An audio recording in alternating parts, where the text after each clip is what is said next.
upstream some way. I better have a look. That is, unless you'd like to go. No thanks. I'll hold on to these. Figured.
Get away from me.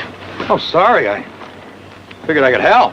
Help! What are you doing? Why are you following me? Following you? I wasn't following you. It's just that, well, you're way out here away from town. I thought you were lost. No, that wasn't it either. It's just that I never saw anyone quite so beautiful. Wait a minute. You better let me... Look, I'm only going right down to that house, so just let me be. Well, I can at least... You heard her, mister? You turn around right off the way you come. Get off my land. Ah, you must be Mr. Grant. I'm Nick Barkley. I don't care who you are, and I told you to go. Look, mister, I was just trying to help your daughter. You don't need no help. You heard me, mister. Now, I don't want to have to use this. Well, you better not try using that, because I got a right to be here. In case you've forgotten, Mr. Grant, this is Barkley property. When I paid my rent money, that made it my land for the time. I don't have to suffer nobody, Barkley's included. You go on now. Leave us our privacy. But I told you to go. Yeah, I'd say you made that pretty plain.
but didn't you tell him who you were? First thing.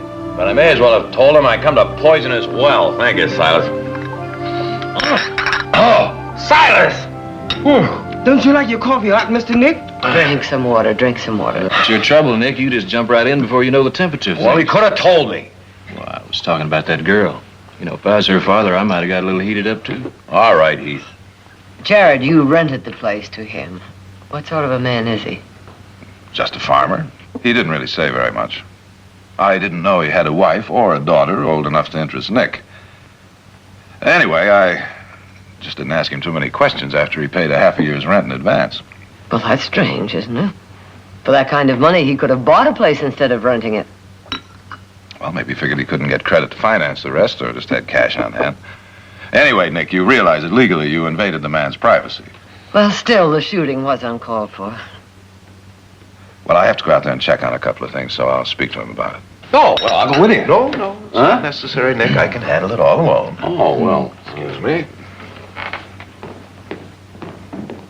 But you know, it's strange that Jerry didn't find out more about those people before he rented to them. Well, he never mentioned them at all. And that's even stranger.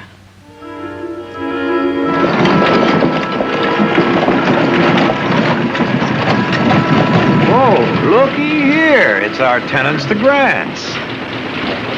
They're right back. Nick, wait. No, they can't be paying rent on the town street. I guess I can talk to her here. You know, Jared's waiting. We're 40 minutes late already. He'll wait.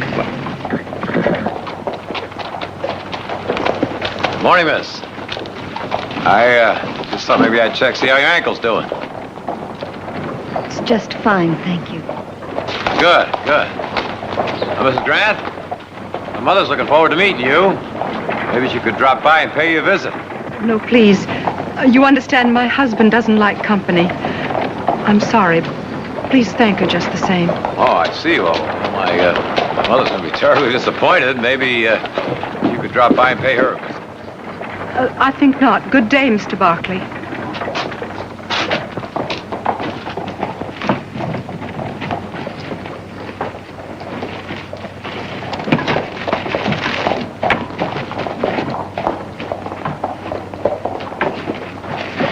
Well, now, how'd you like that?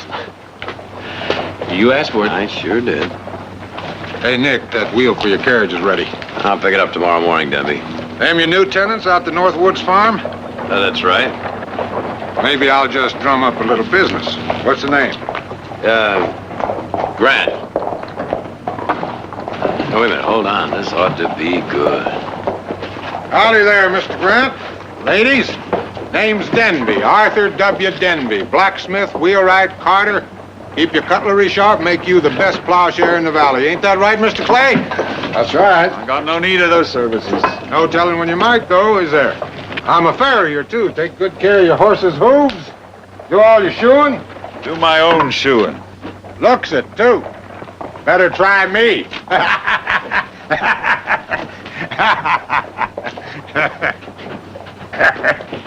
That's only a joke, friend. Here, have a stoke. I never touch the things. Hebron. You don't have to be unfriendly about it. They gave you leave to talk to us. Well, pardon me, mister. I was only trying to be neighborly.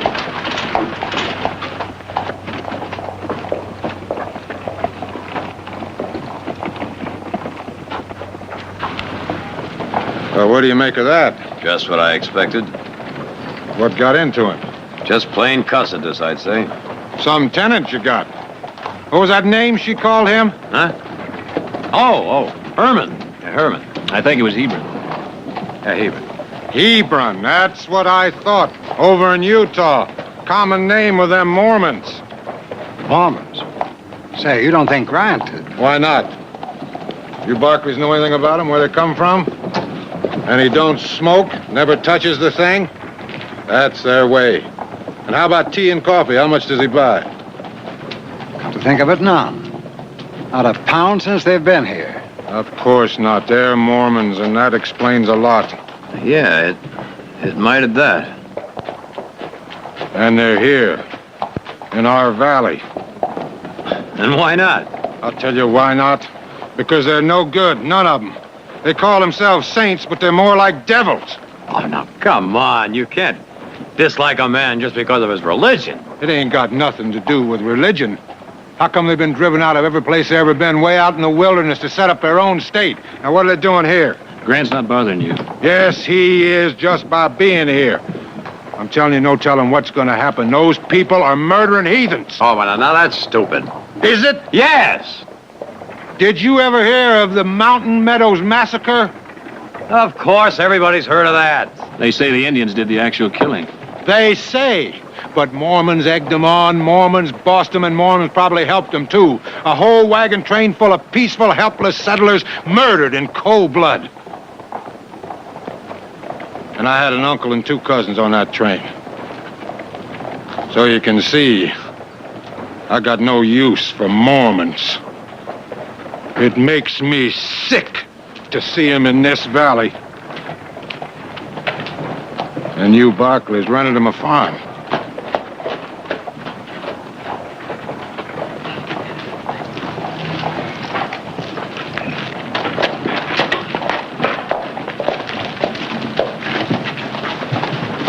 What's the matter with Denby? He doesn't like Mormons. Our people that rent to him. He seems to think that the Grants are Mormons. Well, he's right, they are. You knew they were? No, I guessed it. And you forgot to mention it. Well, I didn't think it was very important. After all, a man's religion's his own business, isn't it? Well, now, Jared, that has nothing to do with it. It can just cause an awful lot of trouble around here is all. Well, Grant doesn't strike me as the type who's going to stir up trouble. Well, now, he was pretty handy with a gun. Denby is the type. Yeah, his type is always the problem.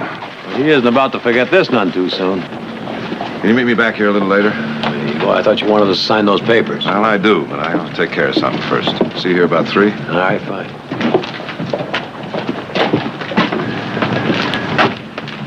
Come on, I'll let you buy me a beer.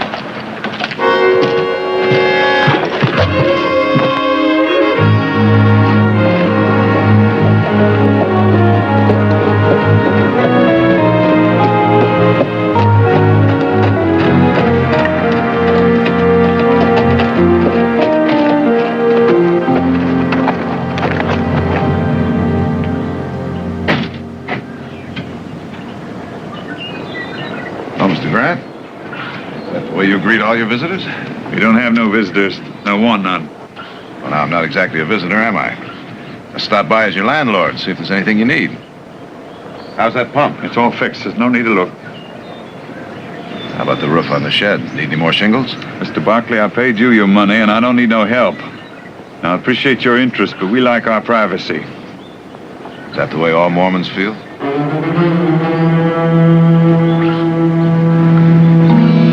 How'd you know that?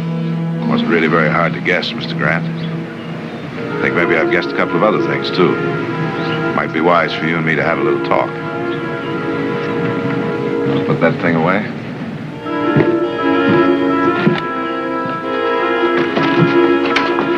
Come in. You're welcome, Mr. Barkley. Mrs. Grant. And this is your daughter? Emelina. Miss Emelina. I could quick make up some lemonade. This ain't no social call. You had something on your mind. As a matter of fact, I do. I think it'd be a good idea if we got to know a little bit more about each other. For instance? For instance, why you came here. Why not? It's good farming country, ain't it? There aren't any other Mormons here, Mr. Grant. You ain't interested in why I come here. You're only interested in how quick you can get us away. Well, I paid my money and I ain't leaving. Now, nobody said anything about leaving. Well, I'm saying it. I want you out of here. Leave us alone. I'm interested in why you left Utah to come here and hide out on this farm. Why you don't want any visitors, no contact from anybody. Now, there has to be a reason for that. What reason would I have to hide out? I think it's the same reason that most Mormons are hiding out now. Going out onto the desert, some to Canada, some to Mexico. And most, I'm afraid, to jail eventually. I don't know what you're driving at. I'm talking about the Mormons who refuse to obey the new law. Who refuse to give up their plural wives. Emelina isn't your daughter. No, she's my sister. And I don't believe that either. She's your second wife, isn't that right? Can't prove that.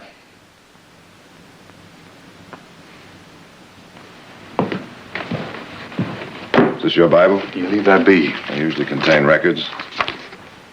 Hebron Jethers Grant, married June 12th, 1872, to Eliza May Goodhue. Married May 30th, 1878, to Mary Emelina Hewitt.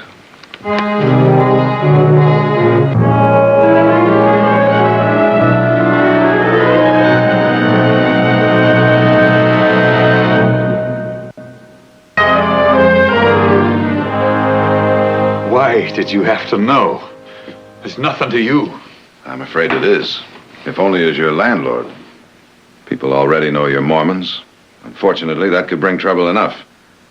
When they find out about this, You don't want any trouble? no more than you. Well, you could just forget it. You could forget you I ever can't saw. do that, Mr. Grant. Now, the laws against bigamy in California are explicit. If I let you go on living here and breaking the law, I'll become an accessory to the crime. I'm simply trying to tell you that you can't live in this house under the circumstances. You can't run me out. I won't leave. I paid.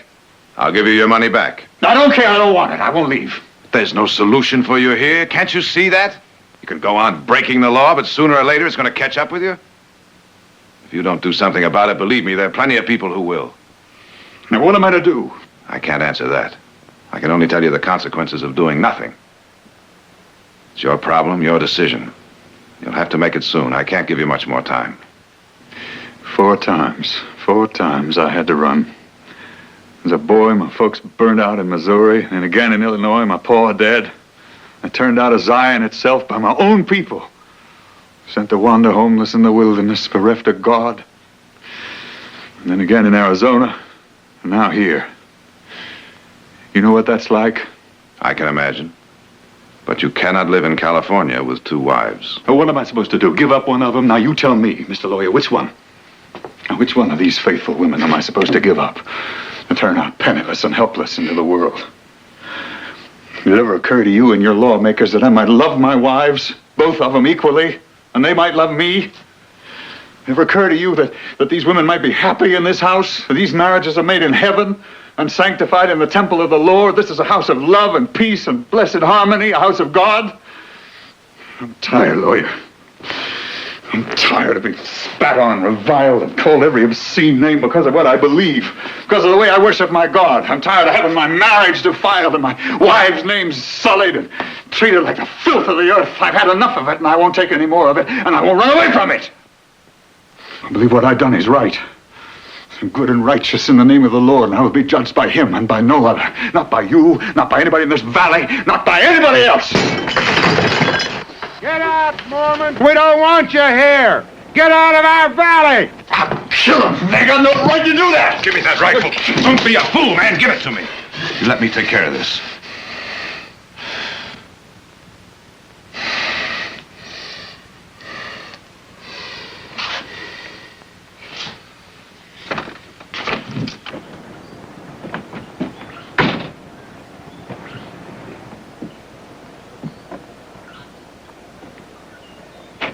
Now, Denby, you be smart. Ride off and leave these people alone. What are you doing here, Jared? This ain't your fight. I'm making it mine. Well, I ain't got nothing against you. We've been friends a long time. You're not being very friendly at the moment. Well, it ain't you. I mean, I don't blame you for renting to him. He probably fooled you, too. But we're not gonna have any Mormons around here. Who's we? All of us and a lot more, too. Now, I don't want no trouble with you, Jared, but we're not gonna run from it, neither. We mean to turn them out. So maybe, you better do it first. And if I don't? Then we will. And folks might blame you for bringing them here, and you might not like what they do. It might not just be a busted window. Now you listen carefully. Ride out and don't come back. If you do, there'll be a warrant for your arrest. You're gonna regret this, Jared.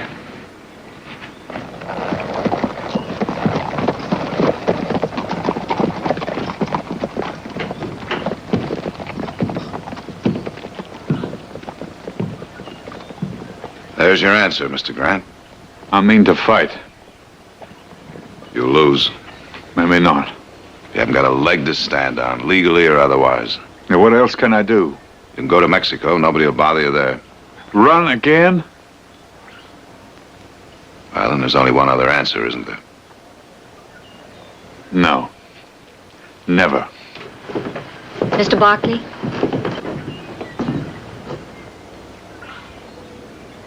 Mrs. Grant?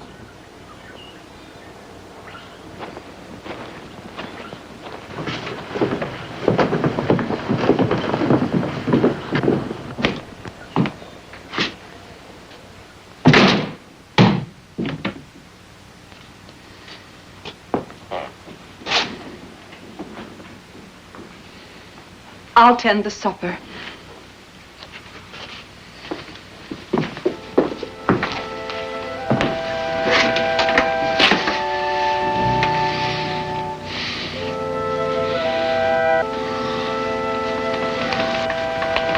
Hebron, what Mr. Barkley says, mightn't it be right? About what?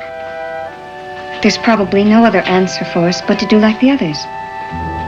Go to Mexico. You want that? You want me to go to a foreign nation where I don't even speak their tongue? How am I going to earn a living for us? Find a farm like this one? No, we ain't come to that yet. God willing, we never will. I ain't done fighting here yet, Em. But is fighting the answer? Won't they just hate us the harder? Oh, is running away to a foreign nation the answer? This is my country, Emelina, just as much as it is the Barclays. I was born here, and I mean to die here. I'm an American. I'm not a Mexican. But we can't stay here. Now, Em, you stop your fretting. You trust Hebron like you always done. I took care of you till now, didn't I? Yes, Hebron. And I always will. I ain't gonna desert you. Neither one of you. So don't you worry. The Lord's gonna take care of us. And provide like you always done.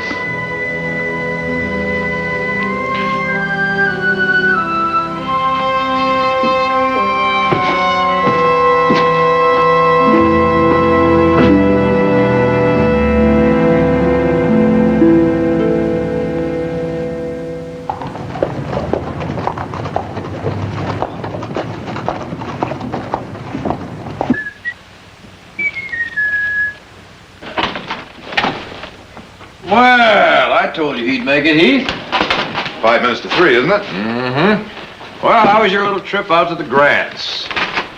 What'd you find out? Found out your taste is improving, for one thing. Thank you. Thank you very much. You're not running in luck, Nick. Huh? How's that? Lady's already married. Huh? The young one? Her name's Emelina, and she's Mrs. Grant. Oh, what about the other one? She's Mrs. Grant, too. Sign here, here, and here. Of course, Mormon. Oh, well, that explains why he didn't want anyone around. Yep. So? What'd you say to him? Told him I'd give him a little time to decide what to do.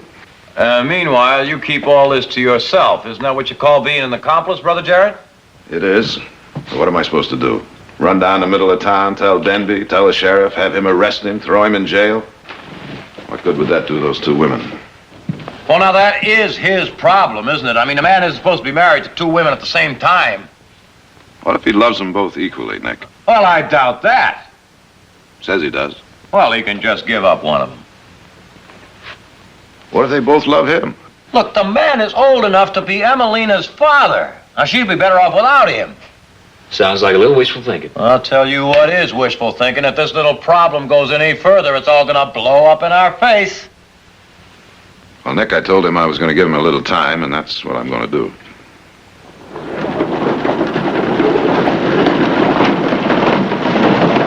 Whoa!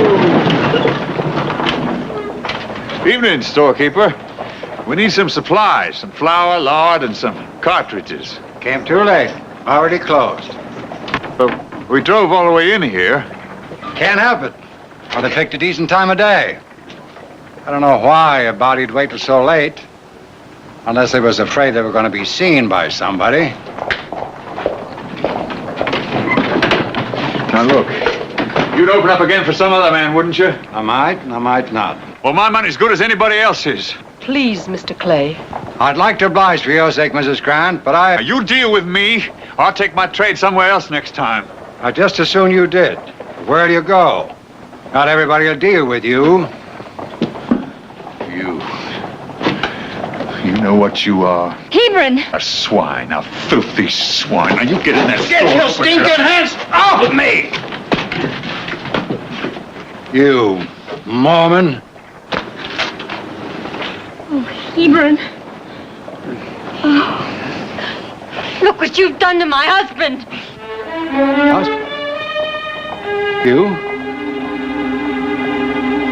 You too? Both of you? Well, I'll be...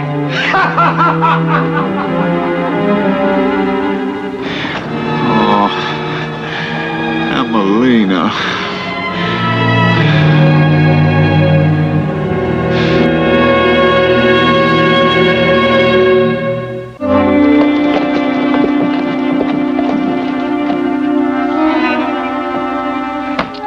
Living in sin right in our midst. Not to mention him flouting the law.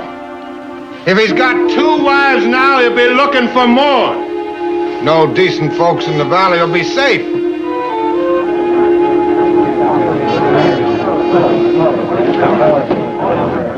Well, what about it, Jared? You're the one man in town knows anything at all about the Grants. Is it true or isn't it? Yes, it's true, Fred. He's married to both of them. You just never got around to telling me.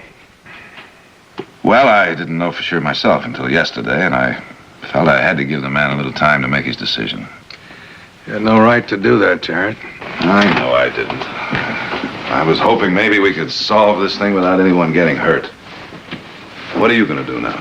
Only thing I can do. Arrest him. Mean a long sentence, Fred. Courts are being awful tough on these cases. Yeah, I know. Leave those 2 women alone, nobody to support them. Well, that's not my problem, and I might add it's not yours either. I don't know, Fred. Maybe it is. When a law works this kind of hardship on people. Jared, you're a lawyer. You know every law works a hardship on somebody.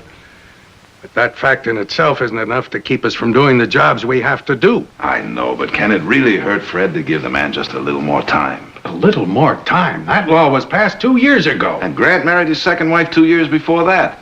That law is retroactive. It penalizes people for doing something that wasn't a crime when they did it. Stands up in court. I'm talking about justice, Fred. How we enforce this law is the measure of our humanity.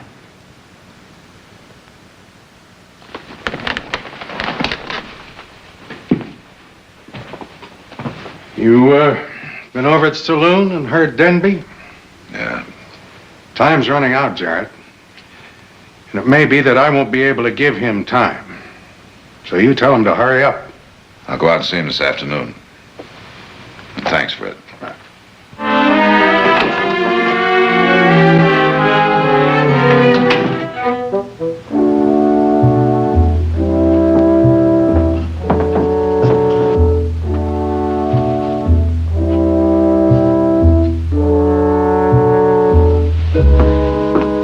Still working on the shed?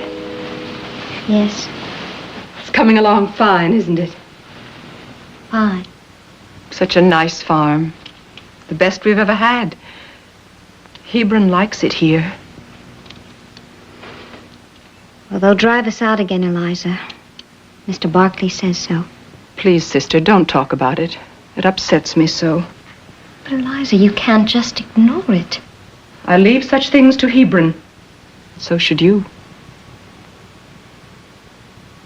He'll know what to do, and God will provide.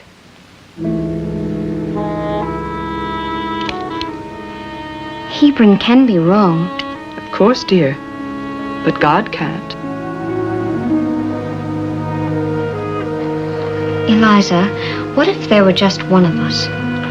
Now, sister, you know I don't like to talk of death. No, not death.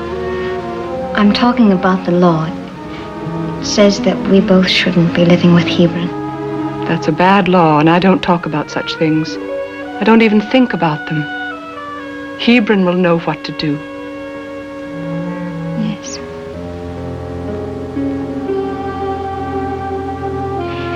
You've always had Hebron or someone to look after things for you, haven't you? I've been very fortunate, Emelina. Well, I haven't. I've had to look out for myself.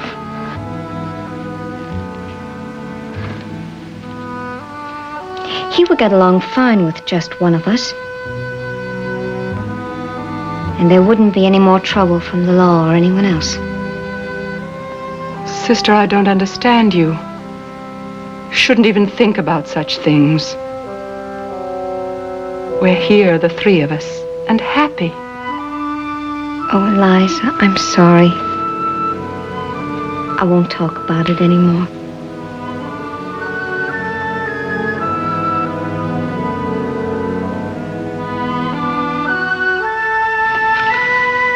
I'm going out for a while. All right, dear, don't be long.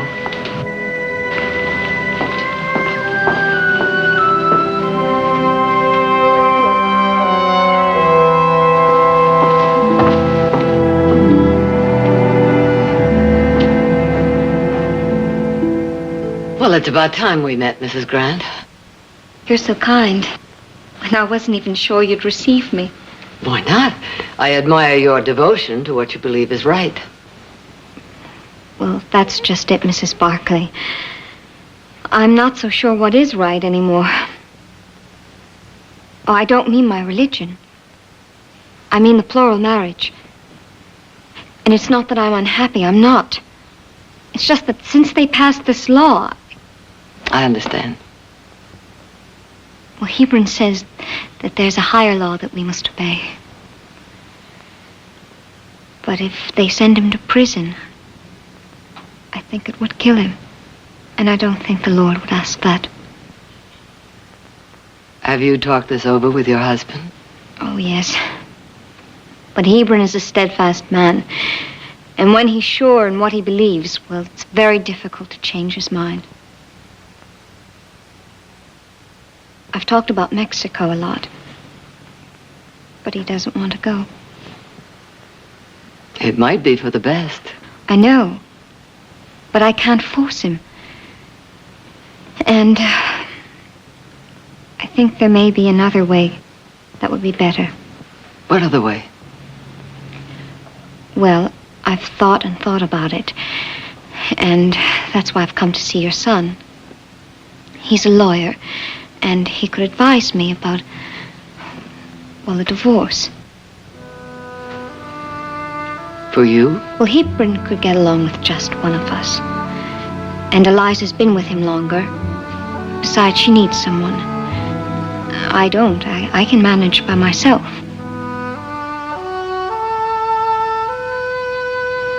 And one of the reasons Hebron married me was so that I could give him children when Eliza hadn't given him any. But I haven't either. Well, what about your feelings? I'd rather know that he were free than in jail. Mrs. Grant, you must be very sure about this. Do you think your son can handle it?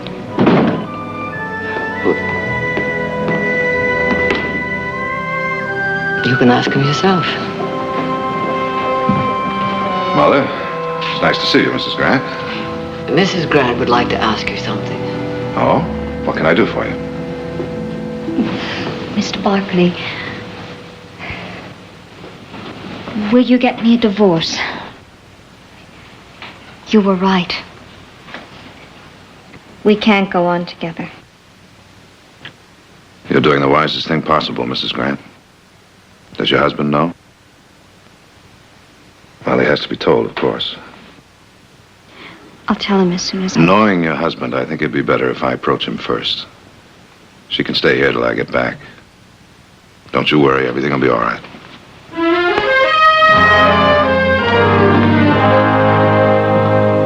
I don't believe you.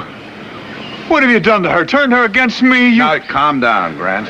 You've got to see this thing the way it really is. You're the one who's forced her into this, and you know it. What do you mean? I mean you can't go on breaking the law or fighting it. She sees that even if you don't. No, I won't let her. She can't do it. I'm afraid it's out of your hands. I won't let her! I'll bring her back if I have to kill all you Barclay, Grant.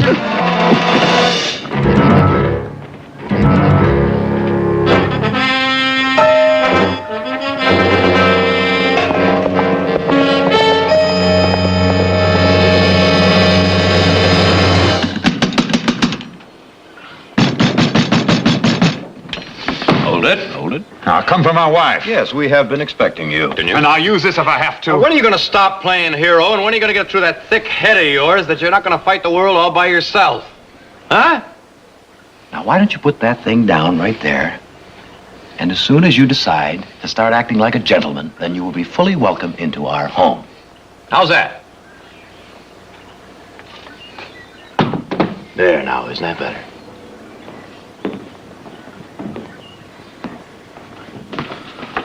Where's Jared? You never mind that. Where's my wife? What'd you do with her? Oh, we haven't done anything with... You turned her against her unlawful husband. I seen you casting eyes at her from the first day. You're not making much sense, Mr. Grant.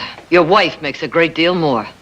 You can't tell me my wife would decide to go away from me all by herself without being pushed into it.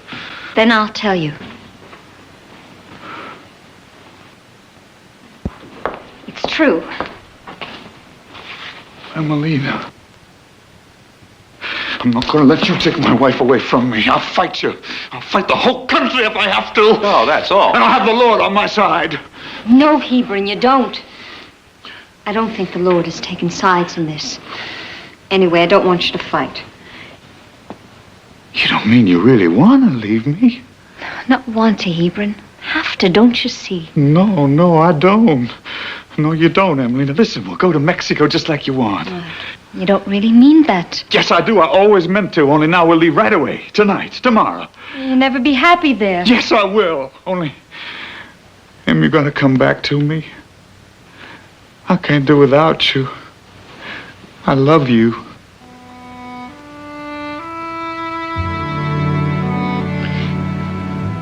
Do you really promise about going to Mexico? I promise.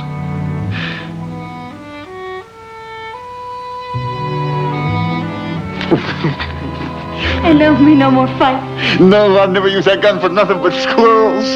I'm mighty glad to hear that. Oh, Mr. Barkley. I'm truly sorry. Forget it. One of the hazards of the legal profession, I guess. I just went out of my head. I don't know what I was doing. Mr. Barkley, we're going to Mexico. Mexico. Well, then I'd say the sooner you get started, the better. We'll start packing that wagon right away. Tonight. How's that? Mr. Grant, you're going to Mexico, you're going to need this. What's that for? It's the balance of your rent money. You're a fair man, Mr. Barkley. I'm awful sorry about your head. Hebron.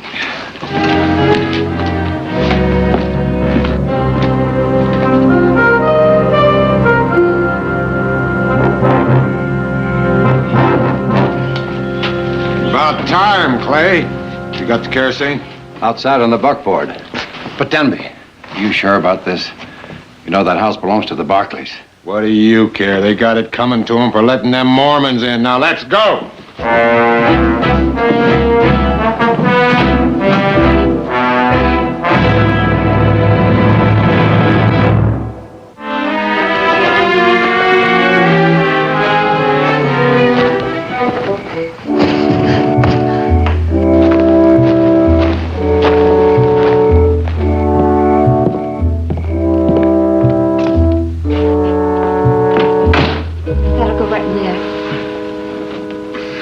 You know this is all foolishness. I really don't see any need of doing all this tonight. Well, you told Mr. Barkley. No. And you took his money. No. Well, you don't want to cause him any more trouble. Well, what trouble can there be tonight? I mean, what's it matter if we wait till the morning or the next day for that matter? Well, you just don't know what might happen. And we've already caused that family enough upset. Now, you promised. I know, but you see, Hebron. All right. I was just making talk. Don't mean anything. Now. You want to help me with the sideboard, Hebron? Liza, I don't see how we can take that. We can't leave it behind. You just made it special. We have to. We can't take everything. It's going to be a hard enough trip. Is it a long way, Hebron? To Chihuahua? It's a long way. A lot of country in between. Good country, though. Farming and ranching. And all in the United States. With its laws. Now, Em, I wasn't suggesting a thing. Even though we might find places, lonely places, where a body could settle in and never see an outsider from 1 month to the next. But no, sir, we're going straight to Mexico. Never you fear, I made you a promise and I'm going to keep it. How long will it take, Hebron, to get there? About a month, maybe more, depending. On what? Well, on the weather, mostly. It ain't the right time of year for it. One thing we could do with all that time on the road, we can learn some of the language. Don't none of us speak a word of Spanish. How will we learn? Find me one of them books somewhere along the road. I don't know if I can learn, Hebron. I never was much good at foreign tongues. Well, neither am I, but we gotta try. We have to. And we will. We will. We'll do just fine. You'll see. Now, don't you worry. We'll do just fine. Yes, but not like here. Well, no, not exactly. It was nice here.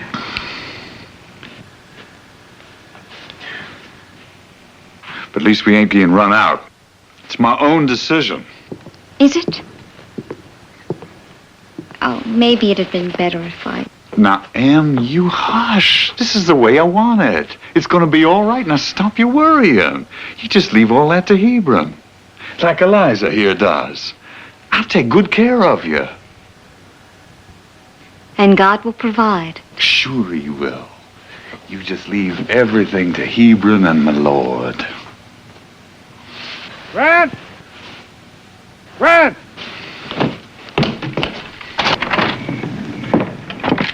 Yeah, what do you want? Hebron, you promised. I told you Mormons to get out. You should have listened. You had your chance.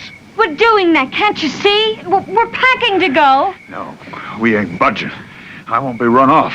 But Hebron, please, you promised. I won't be run off, I tell you. You hear that, blacksmith? We're not budging. Hold it. None of that now. Oh, please, for God's sakes, don't do this. Tell them we're going. Tell them. I can't do that. Don't you see him? I can't do that. I can't be humiliated by swine like that anymore. I won't be run out of my home, out of my country. I won't be. I'd rather die. But you promised. I'm sorry, Em. I gotta do it. I gotta fight back. I couldn't live with myself if I didn't. They'll kill you. I can't help that. I got to. What are they doing?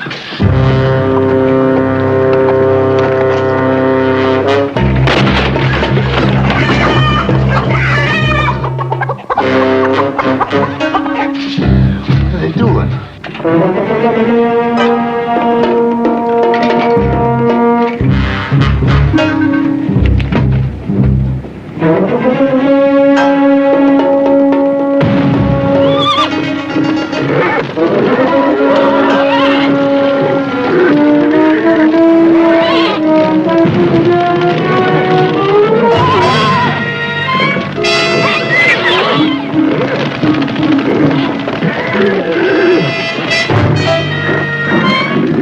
All right, Grant.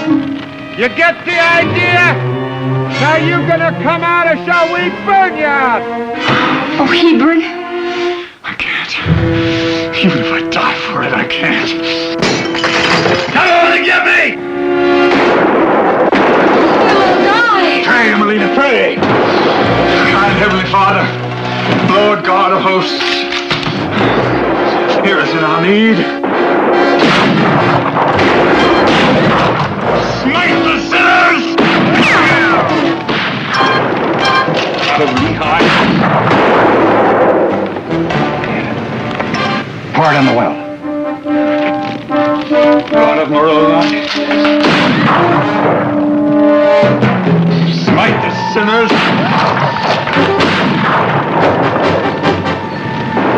All right, let's go. I got a Nephi.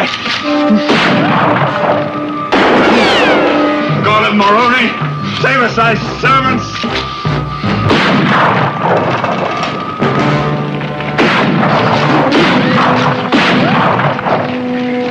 Smite the sinners.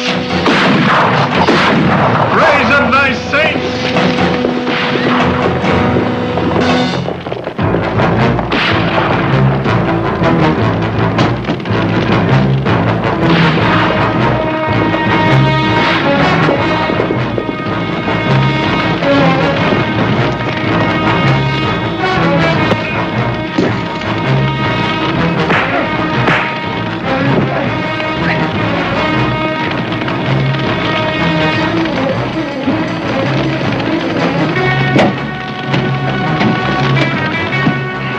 Thank God.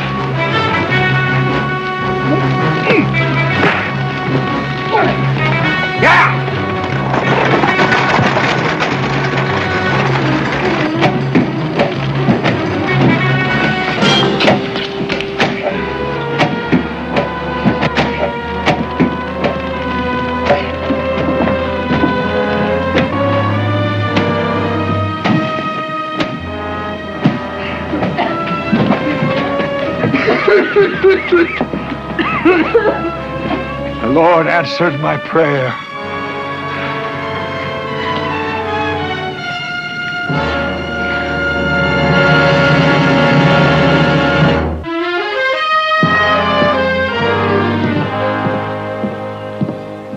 Well, Mr. Grant, wagon's all loaded and ready to go. Thank you. Sure am sorry about the farm. Nothing that can't be fixed. The most important thing is you're all still alive. Yes. Well, we'll be leaving then. Have a nice trip. Thank you. Got a lot of work to get done back to the ranch, so good luck to you. Thank you. Jared? Eliza, get on in.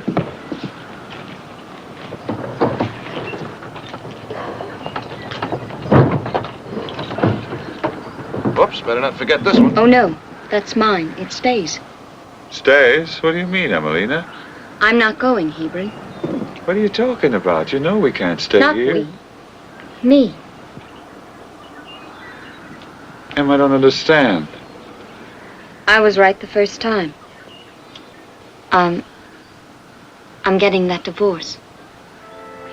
Do you know what you're saying? Yes. I'm saying you're not the only man in the world. But I'm your husband. You love me. I did once.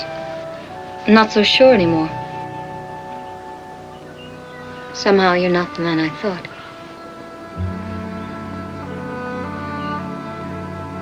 Anyway, I'm sure I can get over it. I want the chance to try.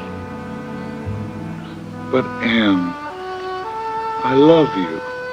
I suppose you do, Hebron. In your own way. But, somehow that's not enough anymore. But... No. Go with Eliza. Don't you understand, Hebron? I don't love you anymore. Now go.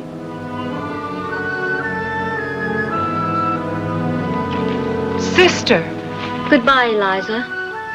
I don't understand this, but I'll miss you. I'll miss you too. Goodbye, sister.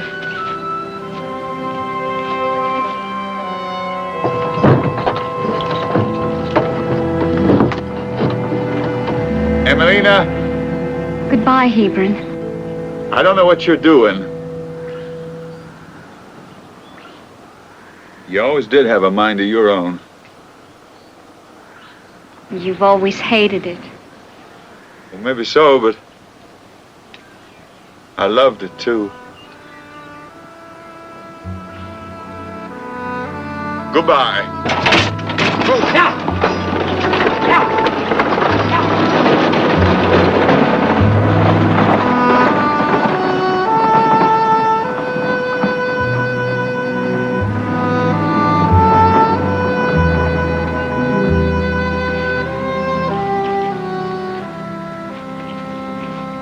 Mr. Barkley, would you take me to the railroad station? Of course I will.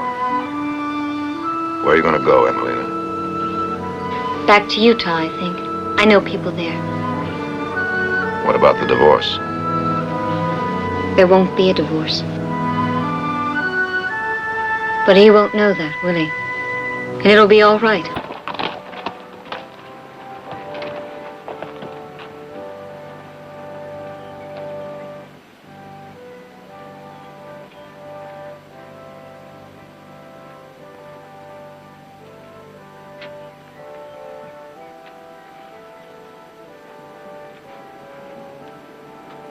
Howdy, Grant. Morning.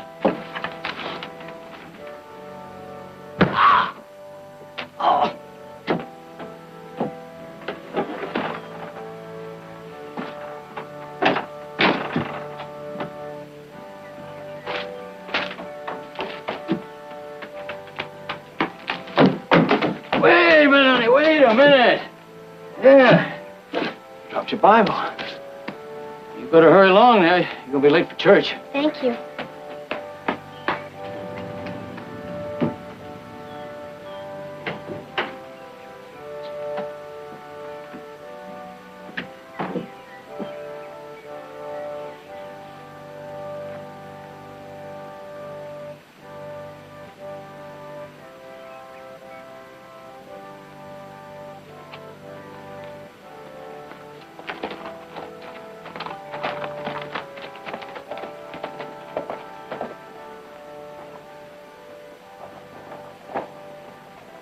Hey, you! Stop!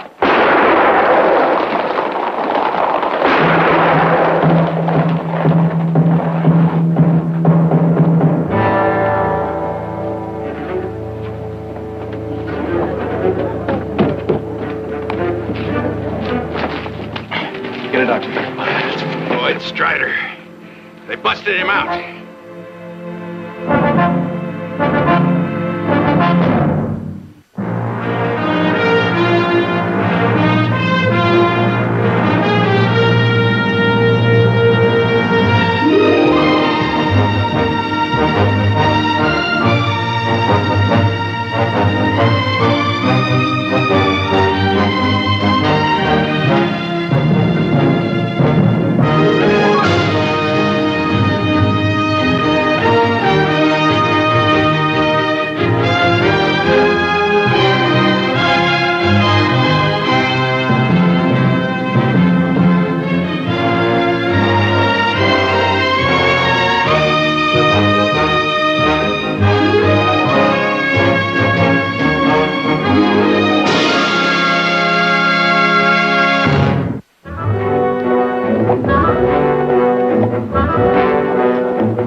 You got it.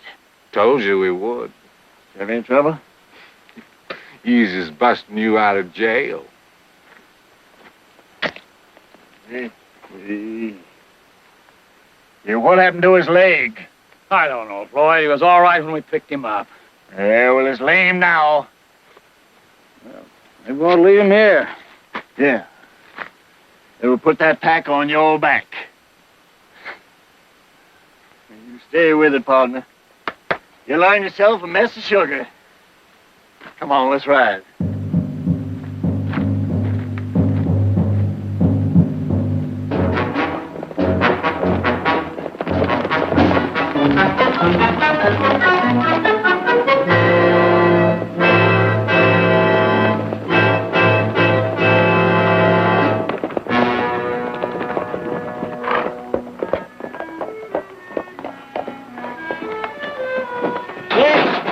Didn't expect you boys this fast.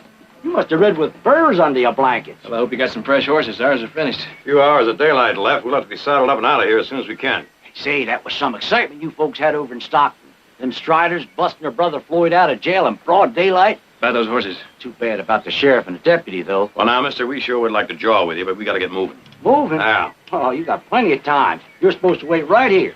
I got this telegraph just a few minutes ago from the sheriff in Stockton. Do you know who's coming to lead your posse? Seth Campbell, that's who. Seth Campbell? I bet you never thought you'd see the day to be riding with him now, did you? I saw him in Carson City, over 20 years ago. Him just a-walking down the street kept those tin horns in the straight and narrow. Wait till I tell my boy. He reads about Seth Campbell in them dime novels. Well, I remember him when I was, about that high. He's wearing luck. Think we wait another hour or two, it'll be dark. We'll be stuck here till morning. We've been ordered to wait. Just a couple of minutes ago, you were ready to saddle up and ride out. Well, now, that was before I heard that Seth Campbell was joining us. Now, we may lose a day, but he'll make up for it and then some. We may lose a lot more.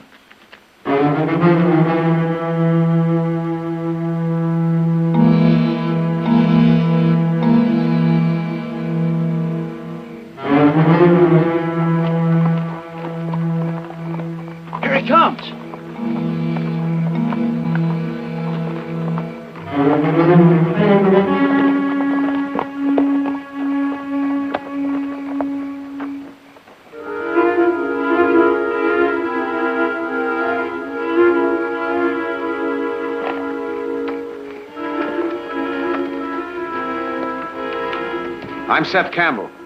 Yes, Marshal. I'm Link Haynes, station manager, and I just want to say, well, I'm awful proud.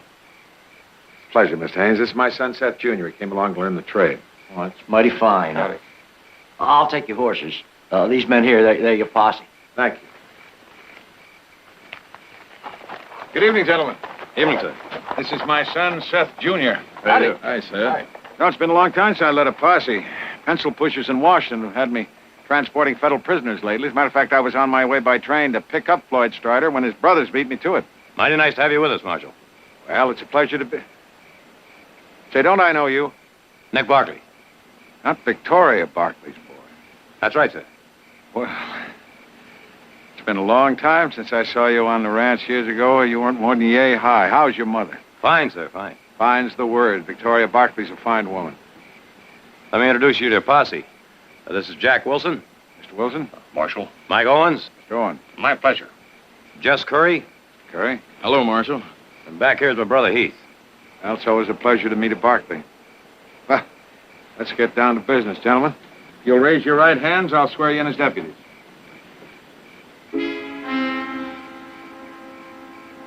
Stand up, please, Mr. Barkley.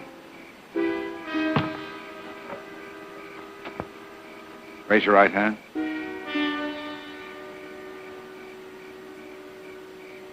Do you all solemnly swear to defend the Constitution of the United States and California against all enemies, foreign and domestic, to the best of your abilities, so help you God? I do. I will. Well, now the way I see it, the Striders will head for Nevada over the Sierras. That's the way we figured it. Now, from the look of their tracks, they've got an extra animal with them, probably a pack horse. They've also got a lame horse, so they'll be looking for a fresh one. Well, now, they wouldn't dare show themselves in town, so they'll probably steal one from one of the outlying ranches. Exactly. That's why I wired to every ranch within a day's ride of here to be on the lookout for them. Now, that lame horse is going to slow them down, so if we don't give them any rest, we can make up valuable ground. Marshal, you figuring on night tracking them? Yes, I do. As soon as those horses get up here. Quarter moon's all we got. Just right for an ambush. Well, I reckon a quarter moon is all I'll need, but thank you for the advice, Mr. Barkley. I'll be on the lookout for an ambush. Striders will be moving at night, and so will we. Here's your horse, Marshal. No paint horse for me, Mr. Haynes. He's a mighty fine animal, Marshal. Well, I'm sure it is, but take it back and give me another animal, will you, please? Marshal, I'll be glad to change with you. No, thank you, Mr. Curry. I don't want a paint horse along at all. Never had but bad luck with them. You know, there's two things to remember about this job, gentlemen. It's skill and luck. Never underestimate either one of them.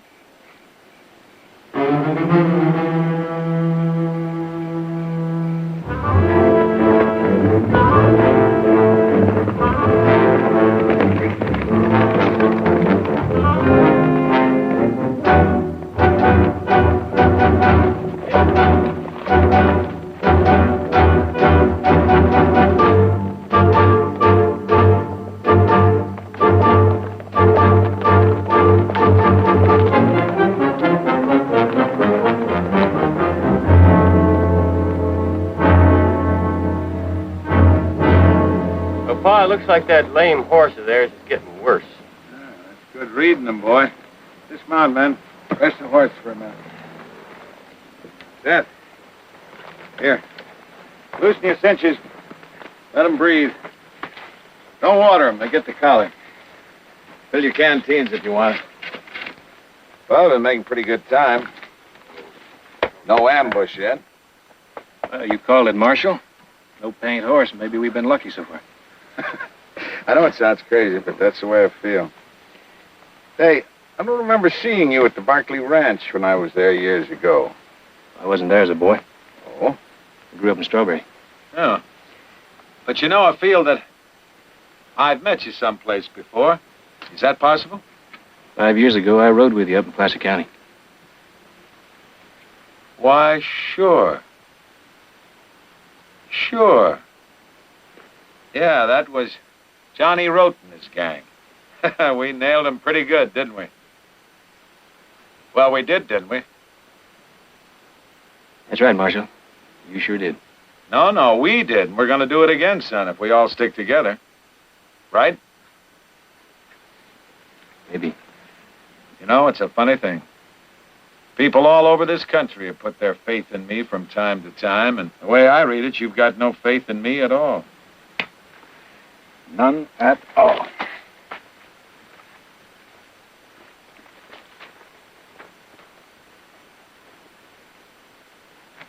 Heath, so you've ridden with Seth Campbell before, huh? Yeah. Just how come you never mentioned it? I was working on a farm up in Placer County about 5 years ago. Campbell comes riding in with a posse after the road gang. I guess I couldn't wait to be the first in line to join up, ride with the great Seth Campbell. So? All right, that's right. I guess we better be going. I loosened your cinch.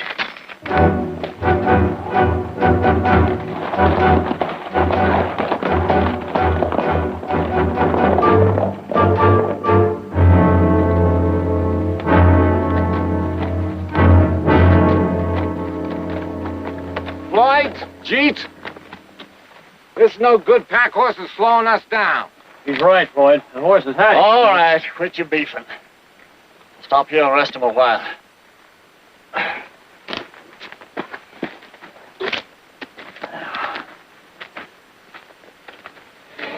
Floyd, we're not getting anywhere this way. Why don't we just lose that old plug permanently? Listen, that horse is carrying something worth slowing down for. You better see nothing happens to him either. It'll be your hide. It'll be my hide. Floyd, at least you forget. Me and Luke, we quit the Army just to come out here and break you out of jail. Now, you're joining me just like that buck sergeant did. You know, we'd have been better off to stay there on the post. We ate regular and we got paid and we didn't have to run around. Why don't you go right on back there, then? Now, Floyd, you know I can't do that. After sticking a knife in that sergeant, if I ever got near that post... All right! And I don't want to hear no more about how good you had it in the Army. The only reason you joined up anyway because the law in 3 states was out looking for you. Well, anyway, what about that horse's leg? What are we going to do? Well, we're going to try for the nearest ranch, and we're going to get ourselves some new animals. If that leg gives out first, well, we're thinking something else. Now, come on, let's get moving.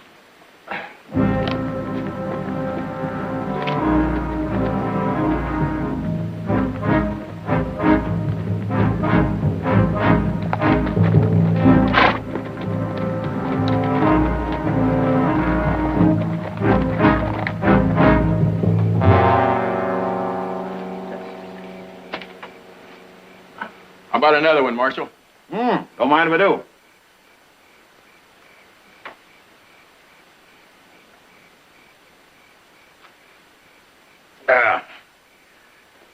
Here, boy. Just don't tell the temperance ladies on you, Daddy. I won't if you don't. Well, to get back to the story and finish her up. There we were. Old Bull Kimball and me staring down each other's gun barrels. No more than 5 foot apart. And the place was crowded with folks. I said, Bull, put down your iron or I'm going to have to burn you down. Knowing full well I'd never shoot in that crowd. Well, old Bull, he'd killed a couple of men in his time, but he wasn't pure mean. He said, Constable, tell you what, let's you and me arm wrestle. You put my knuckles down on the wood, I'll go peaceable. But you lose. You give me 2 hours to get out of town. Well, I wasn't much older than young Seth Jr. here. Weighed about 15 pounds less, but I was a cocky young buck in them days. Well, what happened, Marshal? Well, Bull got his 2 hours, but I had him in custody in 3. I can tell you, I practiced my arm wrestling after that. You know, it's a great sport. Hey, gentlemen. What about it? Any takers? No, thank you. Gentlemen, come on now. Mr. Curry, huh? All right. I'll have a go at it. All right, sir. Heath, how about you moving?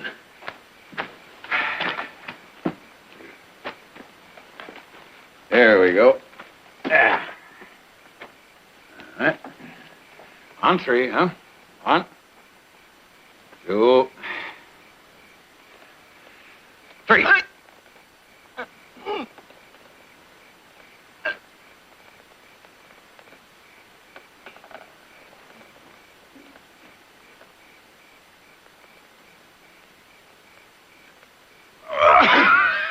Mr. Curry, Well done, sir. I thought you had me there at the beginning.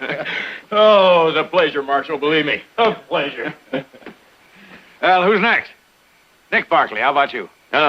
I think I better pass this time, Marshal. Heath Barkley. Come on, boy. Roll up your sleeve. Let's go. If you don't mind, Marshal, I think I'll pass too. Pa, it's getting late. You had a hard ride. Why don't we turn in? Well, now, son, I brought you along on this posse, but not as my nursemaid. Come on, boy. Let's go. No thanks, Marshal. Oh, can't let's get away with that. You got a stout right arm there. Let's get at it. Oh, come on, Heath. It's no shame to get beaten by Seth Campbell. Kind of an honor, I'd say. Heath, he don't fight nobody under 80.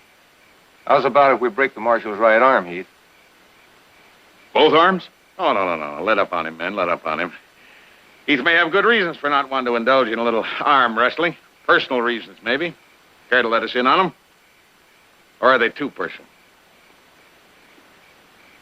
All right, Marshal. Good.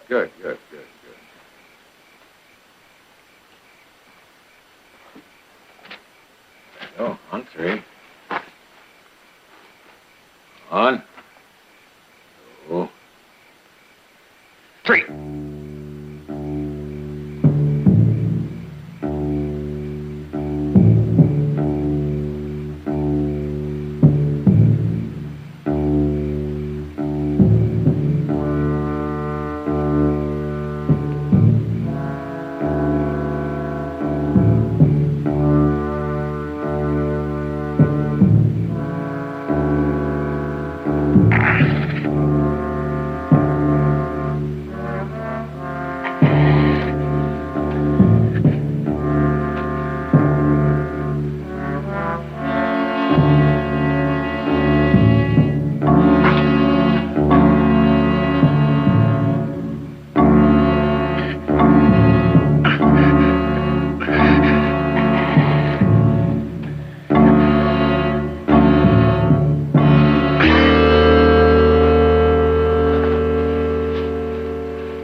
I'm all right, sir. Well, I don't know about the rest of you fellas, but time for another round. Marshal? No, put the bottle away. Want your men to get some sleep. Seth, you stand guard. We'll be riding in 2 hours. The Marshal's a mighty proud man. He ain't used to losing. You had to take him down a notch, didn't you? I hope you're satisfied.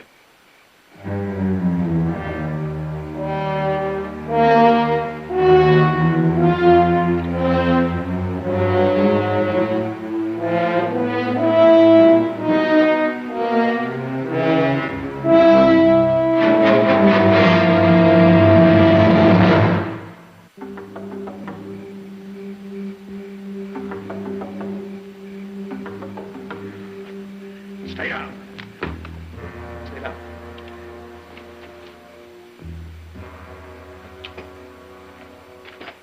Stay down. Stay down.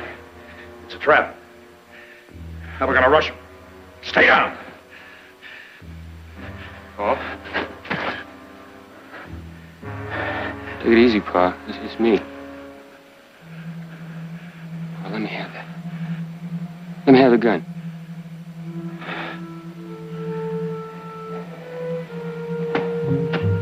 Oh, boy. Are you all right? Now take it easy, Pa. Here. Yeah, I'm fine. Let's get back. You need a little sleep, that's all. Fine. Uh-huh.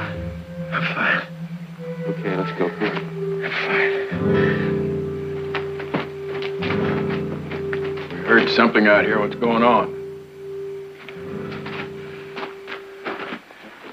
It's all right. It's okay.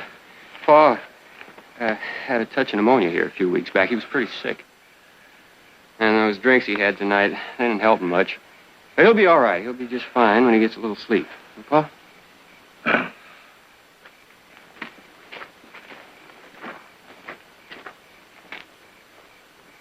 One of us is going to take over the watch. I'll do it. All right, Owens.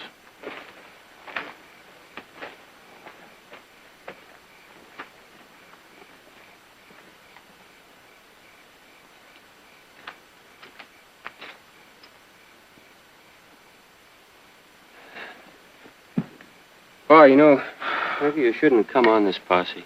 But the doc said you needed more rest. Son, I had to come on this posse. I don't know how many more posses I got left. I wanted you to come with me to give you the feel of things while I still had the chance. I know that, but you got to take care of your There are health. only two things in this world that mean anything to me, boy. You and the way I do my job. Now, that's all I've got to leave you. What I know about being a lawman. Look, you've given me enough already, Pa. I just hope I can do as good as you. You're going to be better than me. I know that. But I've got to teach you while I still got the chance. Do you understand that, son? Sure, Pa, I understand.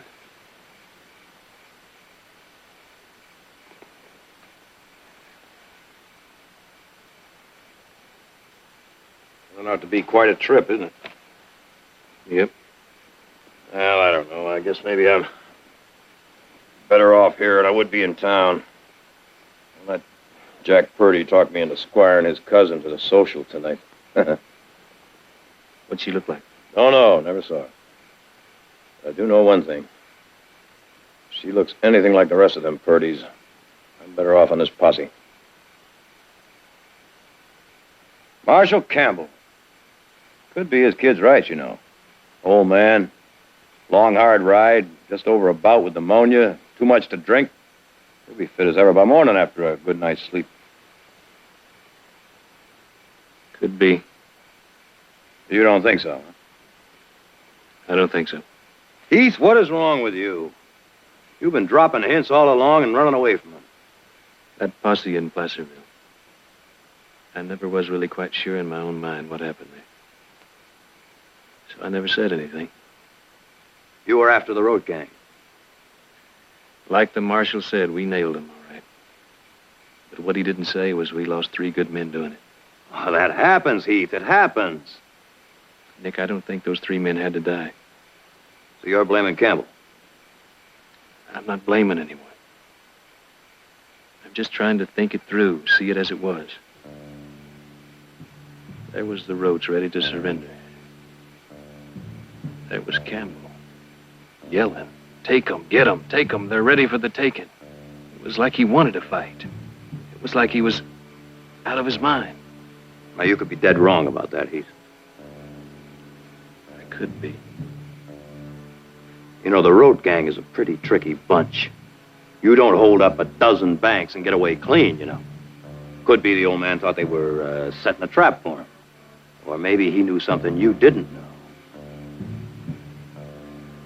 Maybe. Maybe if I'd tried stopping him, those 3 men wouldn't be dead.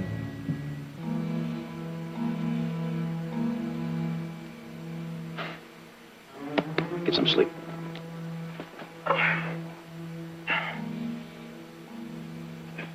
All right, boys, drink up. Let's get going. Today's the day we bring in the Striders. Feeling better this morning, Marshal? All right, let's get going before that trail gets cold.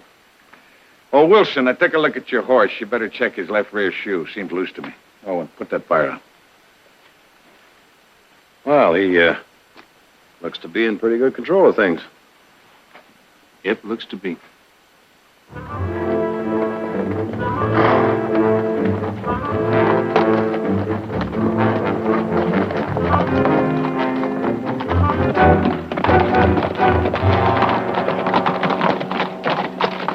Lloyd, this animal's all give out. Yeah, looks like we're going to have to get rid of him. What are you going to do about that pack? You're going to ride up ahead to one of them ranches and come back with another horse. 2 if you can. Now get moving. All right, fine. See you. All right, come on. Help me get that pack onto my horse.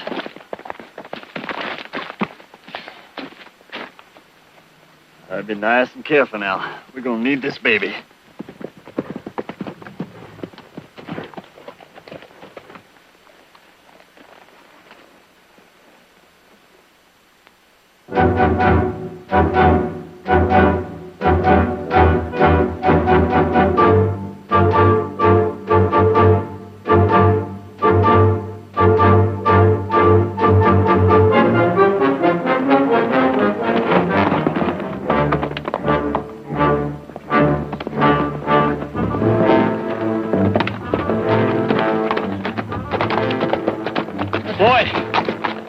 Riders coming up from behind us.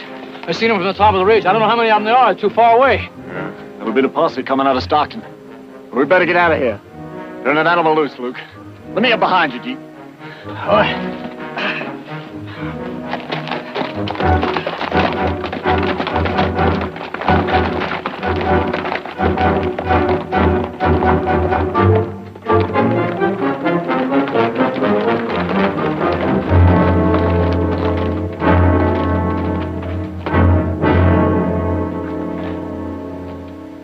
Boys, the trail's heating up.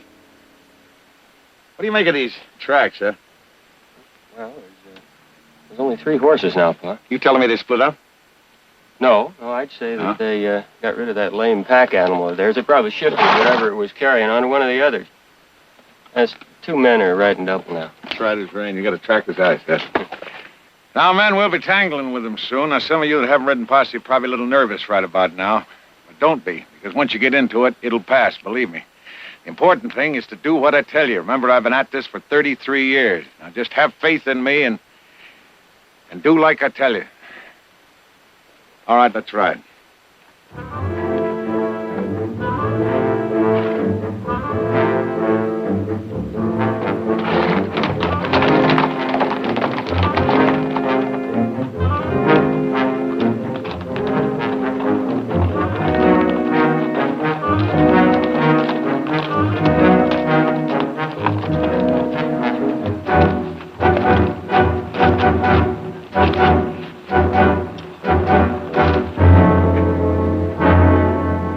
Looks like the end of the trail's a ghost town. You sure put them in our laps, Marshal. You're going to be mighty surprised. I don't know about that. I don't like those 3 horses out there, just like nobody had a care in the world. We'll dismount. We'll go up on foot.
That's a Gatling gun. Wilson, hurry. I want you to take up your positions on the other side of the wall over there when I give you the word. And then when we start firing, jump the wall and rush them. Seth and I will follow you. The Barkleys will cover us and then come up and help us finish them off. All right, go. Get ready. Marshal, there's no cover out there. They'll be cut out. We're not going to let them get away. We're going to rush them now. They're not going to get away. Their horses are back there. At least wait till dark. I gave those men a lawful order, and by heaven, they're going to carry it out. We're going to rush them. Now get ready. Marshal, we'll get those men, but rushing a Gatling gun in broad daylight is suicide. You've been given a lawful order. Now carry it out.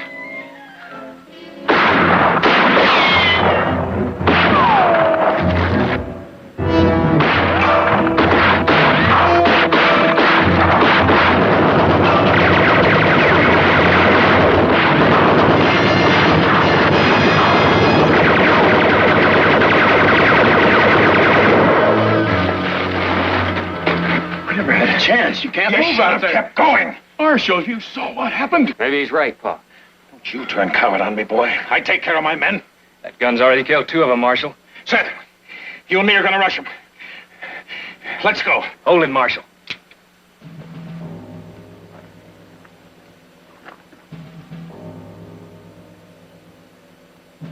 You know what you're doing, don't you? You're interfering with a federal officer in performance of his duty. Nick, try and talk some sense into him. I'm afraid I can't do that, Marshal. He's right. I've got to go along with him. Suit yourself.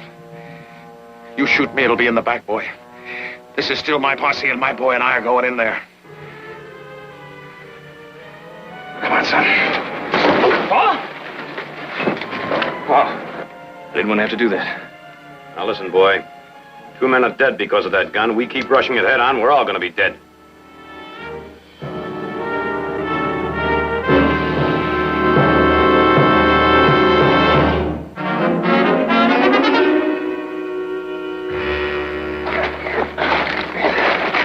We're gonna need some help. Jess, get down the other end of this wall and give him something to worry about. Seth, let's get down to Swanson's ranch. It's about 10 miles down the road. Ask old man Swanson to give us some help. What about my pa? Now, wait a minute. Nobody's going anywhere. This is still my posse. Oh, you take it easy. I'm going for help. Nobody's going anywhere. Stay here. I'm going. No, you're not, son. Give me a son. Carry it back. It's not your posse anymore, Marshal. Boy. Look here. Yeah. Looks like they're going for help. Yeah, we better clean out what's left of them fast. Now, when I start firing, you bust out, see if you can flank them. Now move, I'll cover you. All right. You want me out of here? All right. I'll ride out of here. It's your posse now. And may God help you both.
Curry's hit.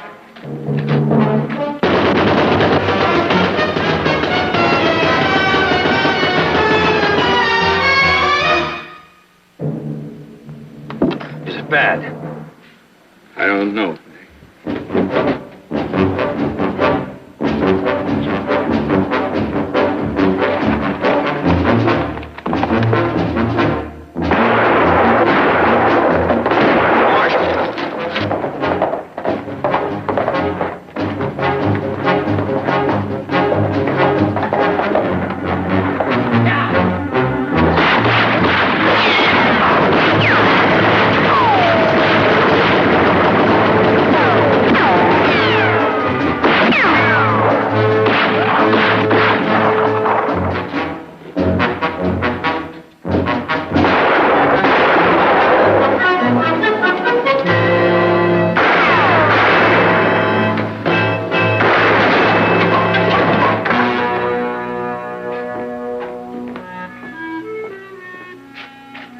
He's dead. Well, we got things to do. Gotta get these bodies back into town. Round up the horses, gather the men. Where's Seth Jr.? He was sent back for help. Help! Oh, yes. I remember. Let's get busy. Come on, give me a hand.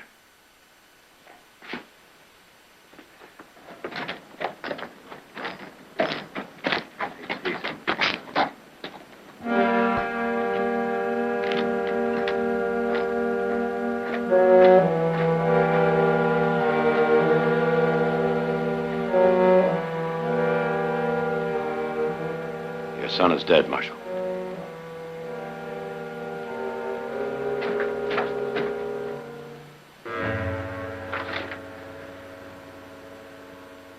Just turned 18. Wanted to be a lawman. Was so happy being with me.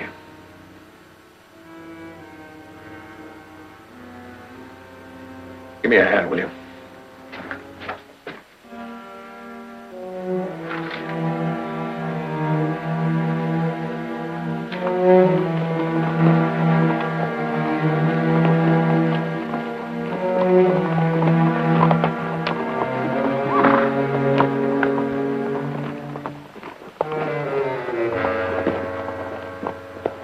All the Striders are dead. Wilson, Owens, and my son. I'll tell you what happened as soon as you get this man to a doctor. He's hurt badly. Now I'll tell you what happened. This man, Heath Barkley, aided and abetted by his brother here, disobeyed my orders, attacked me physically, and took over the posse. Heath Barkley? Nick? Yes, and I'm preferring charges against both of them for preventing me from doing my duty. Marshal, you know what happened up there. Furthermore, my son's death was due directly to their act. I want you to arrest these men, Sheriff. Charge is murder.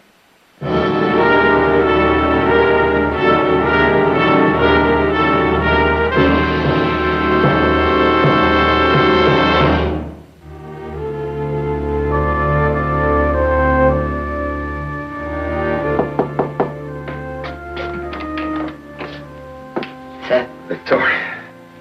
Good to see you.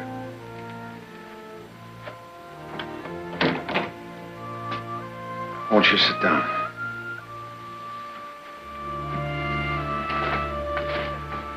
I had hoped to call on you, Victoria, but somehow, after all this... Seth, I wanted you to know how badly I feel, how badly my whole family feels about your son. He was a good boy. He always tried to do the right thing. That's the way he died. I knew you'd understand, Victoria, because you've always been an understanding woman. I remember your kindness to me the first time we met. Do you remember where that was? Emily Fletcher's party. I was a big, clumsy youngster. So shy I didn't dare look at a girl, and then you came over and you put me at my ease. Before the evening was over, you taught me how to dance. You came here to talk about your sons, didn't you? Seth, I want you to drop these charges against my boys. I can't do that. But you've got them up for murder. They're not murderers. What they did amounted to murder. They did what they thought was their duty. Their duty? Interfering with the proper authority. Attacking an officer trying to do his job. Was that their duty? At the time they took over, were you really the proper authority? Well, at the time they took over, I had a commission as a federal officer. I had warrants for the Strider brothers' arrest in my pocket. And I had duties that I was sworn to carry out. Yes, I'd say I was the proper authority. He says... I know what he says. But I'm interested in what you say because I respect you, Victoria. Now, after seeing me and hearing me, would you say that I look or sound like an insane man? Aren't I pretty much the same as I've always been? Neither Heath nor I ever said you were insane, but there are such things as, well, lapses. I don't have lapses, Victoria. Your son is dead, killed by the Striders. Now, putting Nick and Heath in jail for the rest of their lives is not going to bring him back. You don't understand. All my life I tried to uphold the law, and that's what I'm trying to do now. And the fact that you and I have known each other for many years cannot alter that. My son Jared is going to be defending his brothers. Now, he'll do that in every way he can, even if it means destroying you. I beg you, Seth, I beg you, drop these charges right now. Otherwise it will wreck all our lives. I can't do that, Victoria. See, you don't seem to understand. It isn't only your sons who are on trial here. In a way, I am too, because if they're right and I'm wrong, then I'm a crazy old man who's not fit to be a marshal. And if I can't be that, I might as well be dead. There's another witness, Curry. Now, he'll testify that... Jess Curry died of his wounds this morning. I hope you understand how I feel about this case, Jared. I've always had the greatest regard for you and your family, you know that. But I've got to prosecute to the limit. That's my job. And I can tell you, it's not going to be an easy one for you. I know that, Dave. This business about Campbell being unbalanced. I've spent a good amount of time with him the last few days. There's nothing wrong with that man. Him go to pieces in a fight? It's hard to believe. Well, I intend to prove that that's exactly what happened. Oh? Well, then you're ready for court on Friday. As a matter of fact, I've got a favor I want to ask of you. Just a minute. You're going to ask me to agree to a postponement. I'm afraid that's impossible. No postponement. I want you to agree to a pretrial investigation at the site of the alleged crime, just to see if it was reasonable to rush that Gatling gun. Not so many years ago, Seth Campbell and two soldiers charged up a hill into the face of a platoon manning a battery of cannon. Now, maybe that was unreasonable, but the President of the United States personally pinned a medal on Campbell's chest. And I say it was a different Seth Campbell in a different situation. Different? In whose judgment? Nick's, Heath's, you, and you. If you were in a jury, would you accept their word over that of a professional soldier, a professional lawman? Dave, all I'm asking is that we go out there and see for ourselves. There's nothing to see, nothing. Nick and Heath claimed that it was suicide to rush that Gatling, but Campbell rushed it, and he not only survived, he killed Floyd Strider. Now, even if he'd failed, they still had no right, legal or moral, to defy his authority, because they had sworn an oath to obey him. And what if he wasn't fit to command? They had no right to make that judgment. Dave, these are my brothers I'm defending. And it was at this point that you gave the order to rush that Gatling while Nick and Heath covered. That's right. Was that when... That's when Heath Barkley tried to prevent my orders from being carried out. But those orders were carried out, weren't they? The man was killed. I object. I mean, Jared, I think you're forgetting yourself. The marshal isn't on trial here. You'll have a chance to cross-examine in court. No, Mr. Dagler, I think it's high time that this entire thing was straightened out once and for all. All right. Heath, what happened next? That's when the marshal ordered another rush. And you thought that was a mistake? To rush that tower in broad daylight without cover? Yes, I thought it was a mistake. And I did too, along with Curry. Wait a minute. He can't speak for Curry, Jared. And the rest of this is merely the opinion of your clients. All right, let's get on with it. By all means, Mr. Barkley. It was at that point that your brothers attacked me and took over the posse illegally. You deny that, Heath Barkley? No. I really don't know what you're getting at. As far as I can see, this whole thing merely strengthens the position of the prosecution. Now, I don't mind, but you really feel you want to continue? Yes, I do. Marshal, was your son with you when you came to? Yes, he was. What condition were you in? Well, other than a slight headache, I was fine. And that's when Seth Jr. left you? Yes, it was. The fighting continued. Seth went for help. What happened then? Well, as I say, the fighting continued. And... Well, it was then that I made a resolve that I was going to get out of it. Matter of fact, I'd been physically forced to stay out of it. I decided to give the Barkleys their head. So I left. But I was still head of that posse, Mr. Barkley, and I wasn't going to let the Striders get away. I don't see any reason to continue this. The main facts have been established. Not quite. Seems to me we still have a question of the Gatling's field of fire. Now, I suggest that we set the conditions up as they actually were when the fighting broke out. Marshal, I've got a man up there in that tower. He's going to fire that gun on my signal. Can you remember where everyone was when you ordered them to rush that gun? Yes, of course. Wilson and Curry, they were behind the wall there, positioned to rush, and well, the rest of us were all right over here.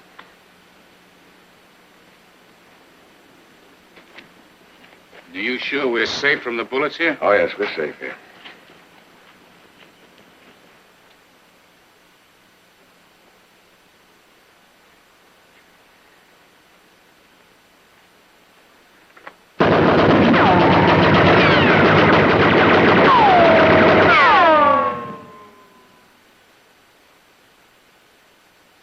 Dave, are you going to tell me that a rational man would send anybody into this field of fire? What's all this nonsense about a field of fire? When you're in a firefight, sir, you don't sit there like a rat in a trap. You attack. That's when you mounted your horse and jumped the wall. Yes, that's right. That's when I mounted my horse and jumped the wall, and if I hadn't, your two brothers would have been slaughtered. Slaughtered? Heath and Nick was safe from the Gatling gun behind the wall. Safe, were they? Well, one of the Striders had flanked them, and if I hadn't spotted them, they both would have been killed. Nick and Heath were busy with two of the Striders. Floyd was up in the tower with the Gatling. Now, where did you spot another Strider? Right after I'd mounted my horse. Spotted him in the alley down there. I wheeled, and I fired. You wheeled and fired where? There.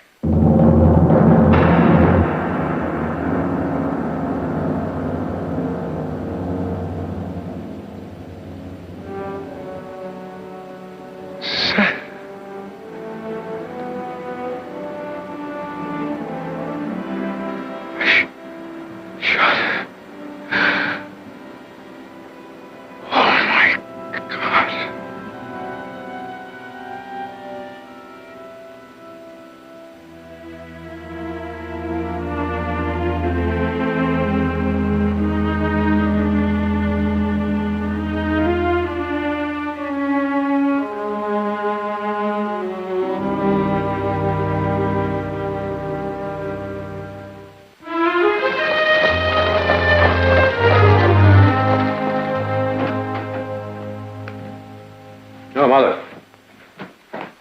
How'd it go? He's gone. It's one of the saddest things I've ever done, putting him on that train. How was he? Oh, very confused.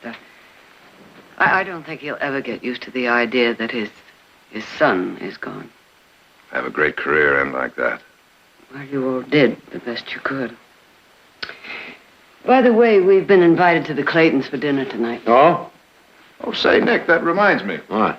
Sarah Purdy's going to be there tonight. Oh, well, now, that's mighty fine. Just too bad I'm too tired to do much of anything. Oh? Well. Well, she probably wouldn't have any time for you anyway. You're just a little bit late.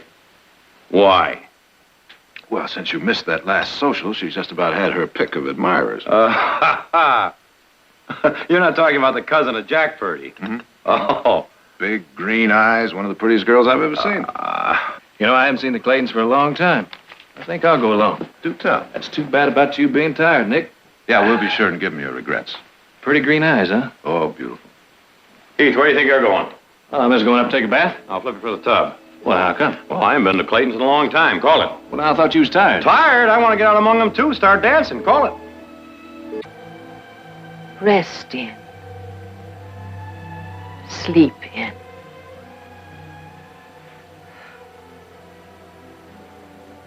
Wake up now, Victoria.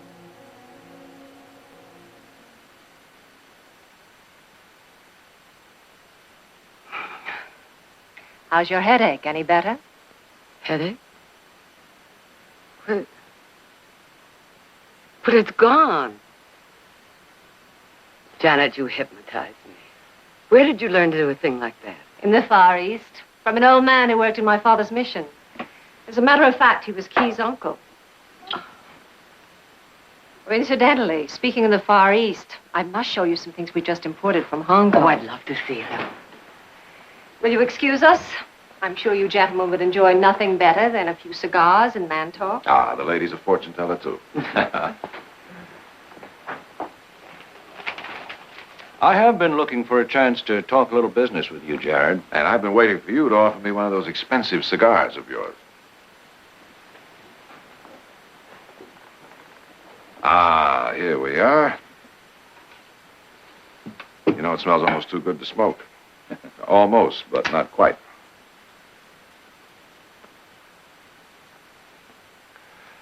Now, what was that business deal you wanted to discuss? I think you'll find it interesting and profitable. You may or may not know that I've been dabbling in the rice market. Oh? No, I didn't know. I hear tell that you're expecting 2 shiploads of rice from Hong Kong. I'd like to buy them.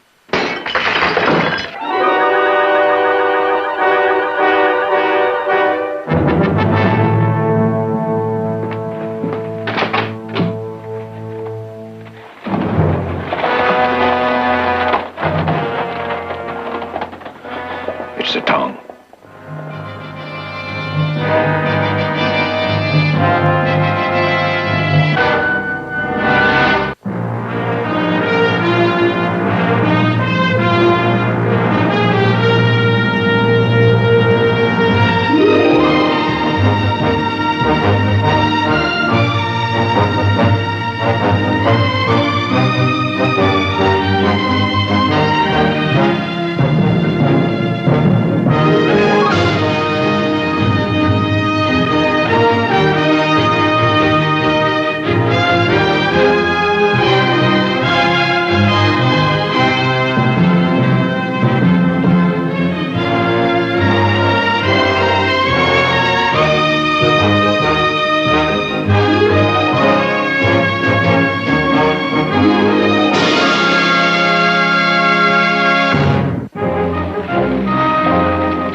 Come in.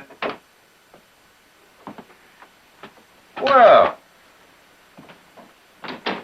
Hello, Mike. How are you? Fine. Come on in. Sit down. Thank you. Can I offer you something to drink? Oh, nothing, thank you.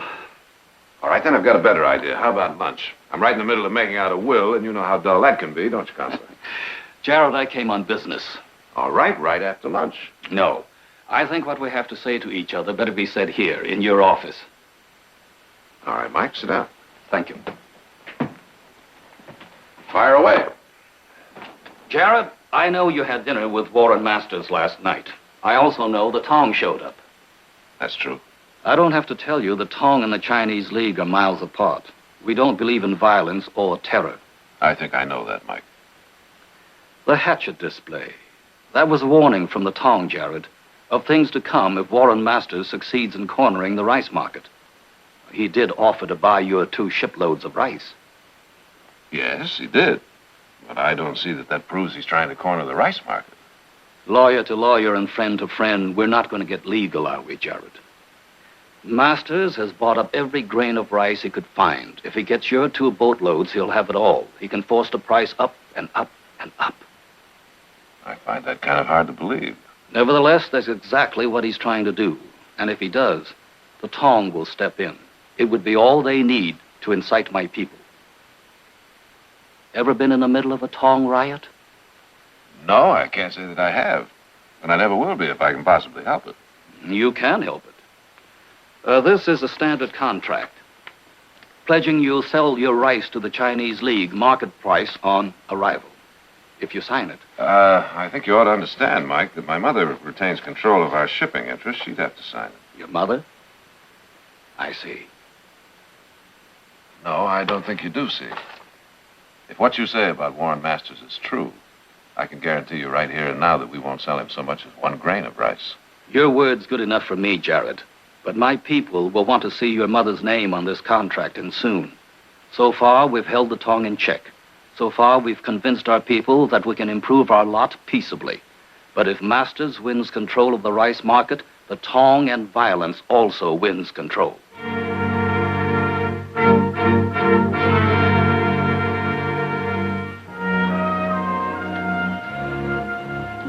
All right, now, what do you think? It's beautiful, Heath. He's a beautiful animal. I'll take him. Well, he's yours. Shall I wrap him up? You want to ride him home? I want you to wrap him in pink with a big bow. It's for Janet. I'll see the boys brush him down real good.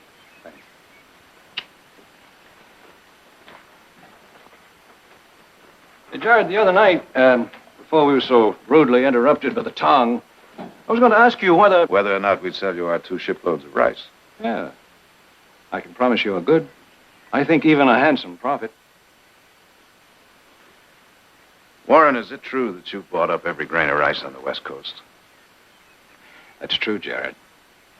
So with ours, you'd have it all. So to become the emperor of rice. Yeah, sort of.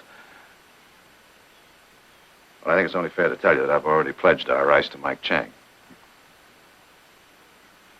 I don't understand. You mean you'd rather do business with hatchet men like the Tong? Warren, you know I'm not doing business with a Tong. I said I was dealing with Mike Chang and the Chinese League. The only thing they're trying to do is get a fair shake for their people. Look, Jared. Against almost impossible odds, I might add. I'm not anti-Chinese, and you know that. No, you're not anti-Chinese. It's just that business is business. Have you talked this over with Victoria? He has. I brought some lemonade to cool both of you off. Warren, I can't be a party to your cornering the rice market. Why, I'm not asking you to be a party to anything. Victoria, simply allow me the way you'd allow any legitimate dealer to bid for your rice. No.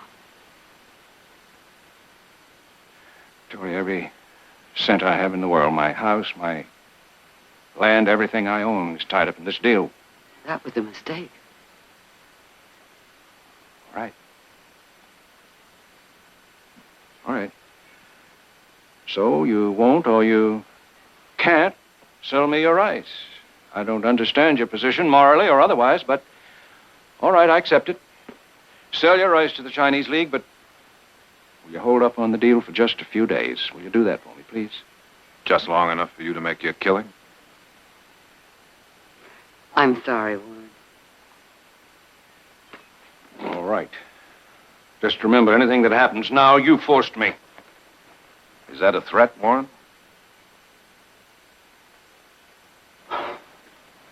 No. I'm sorry. I know what came over me.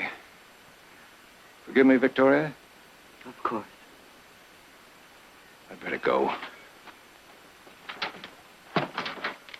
Jared, about the horse, tell Heath to hold up on it for a few days.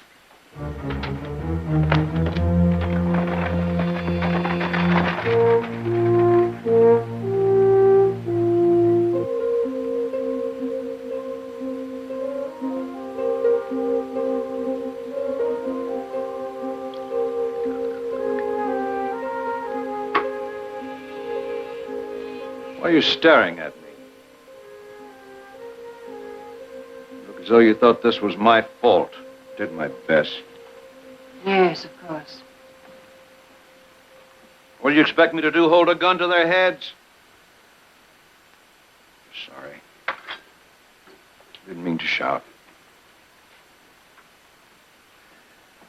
We could have sold our rice 3 days ago and made a fair profit. Now, when those Barclay ships dock and the rice goes on the open market, I warned you, Janet, if this thing backfired, it could cost you the clothes off your back. Naked into the world I came, and naked I'll leave if need be. When I met you, I had nothing. I was just a missionary's daughter in a small Chinese village.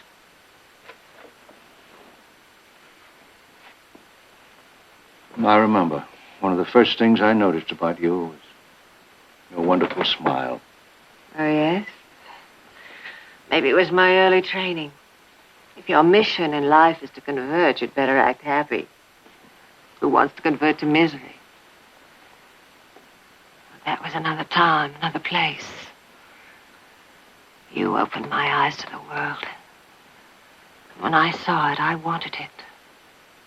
We've had enough now, though, haven't we? But you said that if we could pull this off, we'd be rich. Richer than the Barclays. I'd be richer than Victoria. That was before I spoke to the Barclays and they turned us down. So now we just roll over and play dead, is that it?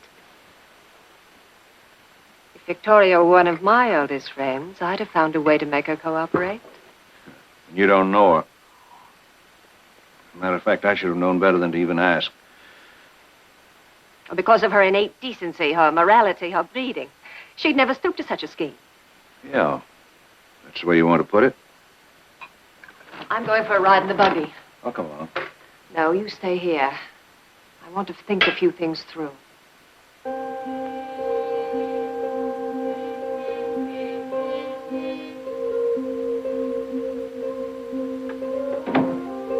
Kay. You mind sitting in here and talking to me for a few minutes?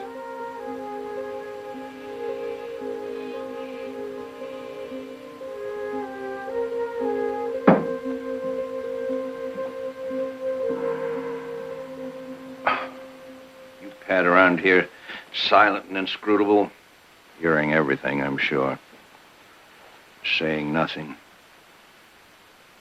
She can be pretty hard at times, can't she? I'm very sorry. Oh, take off the mask, Key. You know who I'm talking about. You know her better than I'll ever know her. Your mistress. She has been very good to me. And her father, he was a prince amongst men, a god. What was she like as a little girl? She was very beautiful, as she is now. I know that. I mean, underneath. She's a very good person, my mistress. She has been a good friend. If for some reason it would pay her to be an enemy, she could be quite a hunk of enemy, couldn't she? I'm sorry. I do not understand. Thanks, Key. Been very illuminating.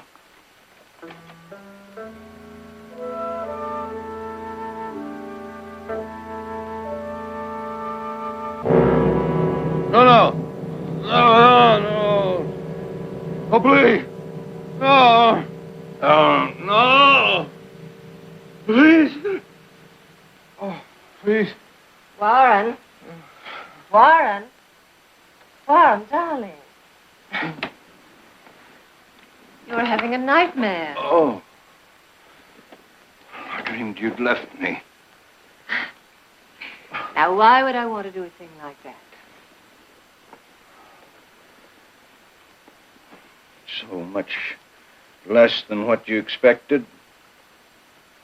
Less than what I promised you. Janet, even if we do lose everything, I can still start over again. I'm still young. If we had to, I would, and gladly. Why start over again when we're close? So close. Warren, have I been a good wife to you? My darling, I can only tell you. When Edith died, I almost died too. And then meeting you, loving you, it's like being born again into a world I'd never even dreamed about. It can be better when we have the Barclay rice. I told you, there's no way.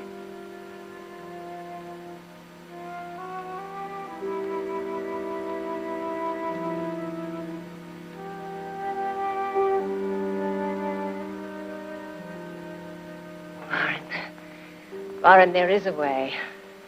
Trust me, darling, I'm your wife. Your future is my future. It took boldness to try to corner the rice market. I loved you for that. That's the only way to get anything in this world is to be bold.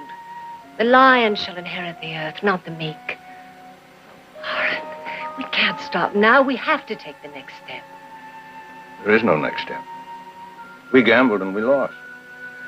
Trust me, darling. Trust me.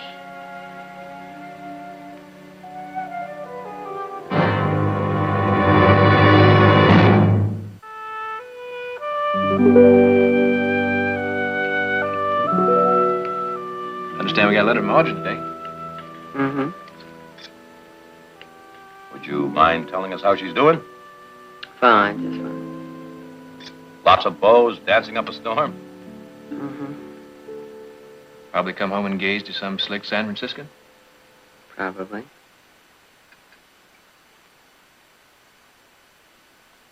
How's her broken leg coming along? Fine, just... I'm sorry. You've been miles away. Well, a few. Actually, I was thinking about Warren. That was frightening. Well, when you try and corner the rice markets, you're playing for big stakes. Gamble big, you gotta be prepared to lose big. Sorry to come busting in, but we got a fire. Fire? Where? South section. How many men you got up there? About a dozen. Better pull some men in off that night herd. Come on. Bob, how did it start? There was no accident, Mrs. Barkley. We found a drum of kerosene and a tongue hatchet. Excuse me.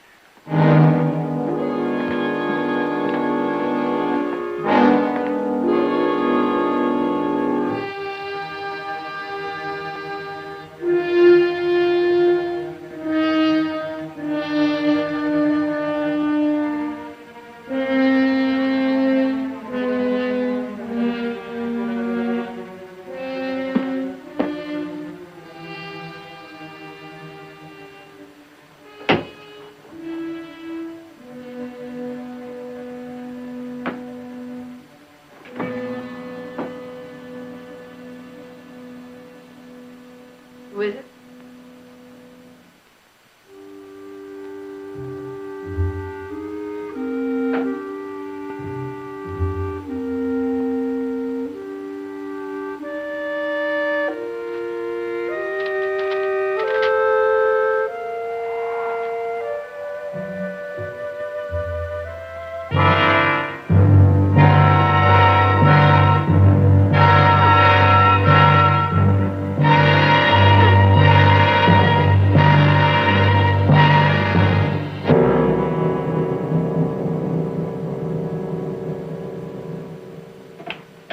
I still say it doesn't make any sense. Why would the Tong start the fire when I already told them that I'd sell Mike Chang the rice? 2 days worth of smoke. You two argue it out. I'm going to take a bath. Well, maybe they didn't believe you. Maybe they don't trust Mike Chang. Anyway, who says anything they do has to make sense? Jared, they ruined $1,000 worth of crops, and they're going to pay for it. If we can prove they did it. Prove it. Wouldn't you call a drum of kerosene and a tong hatchet proof? Left a little conveniently, Nick. Too conveniently. Jared, Nick.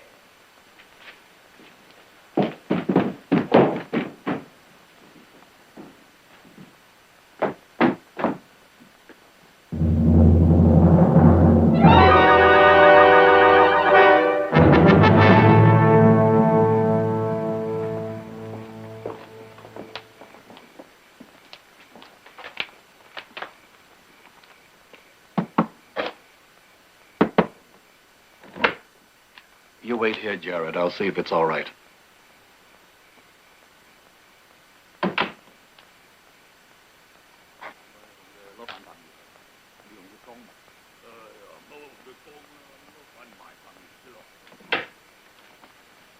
Come on.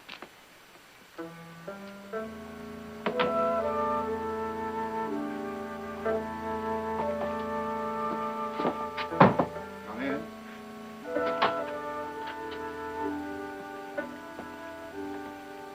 Can you, Mr. Jared Barkley? My pleasure, Mr. Barkley.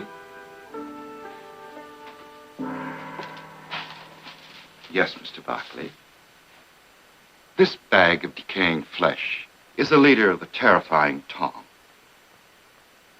I do not look very dangerous, do I? Perhaps Mr. Barkley would like a pot of tea. Mr. Barkley would like only one thing. To know where you're holding my mother. Your mother? She disappeared last night while we were fighting the fire you started. We started no fire on your property, Mr. Barkley. You are our friend. Or so our mutual friend, Mr. Chang, tells us. I consider myself a friend of the Chinese people. But believe me, I'm no friend of the Tong. The terrorist Tong. The bloodthirsty Tong. I conceded, Mr. Barkley. At times we are forced to violence. Forced by those whites who will not allow for change. Who will not allow our people to better themselves peacefully. There are people who cannot move but by force. We will move them. But not you, Mr. Barkley. To our friends, we offer our friendship. And if needed, our help. I'm sorry to hear about your mother, Mr. Barkley. But she is not a guest in the house of Chen Yu. Let go!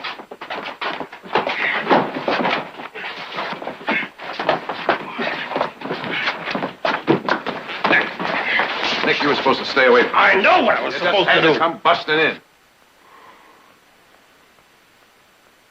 Nick, I don't think she's here. You don't Now, just think trust she's... me. My apologies. Come on, let's get out of here.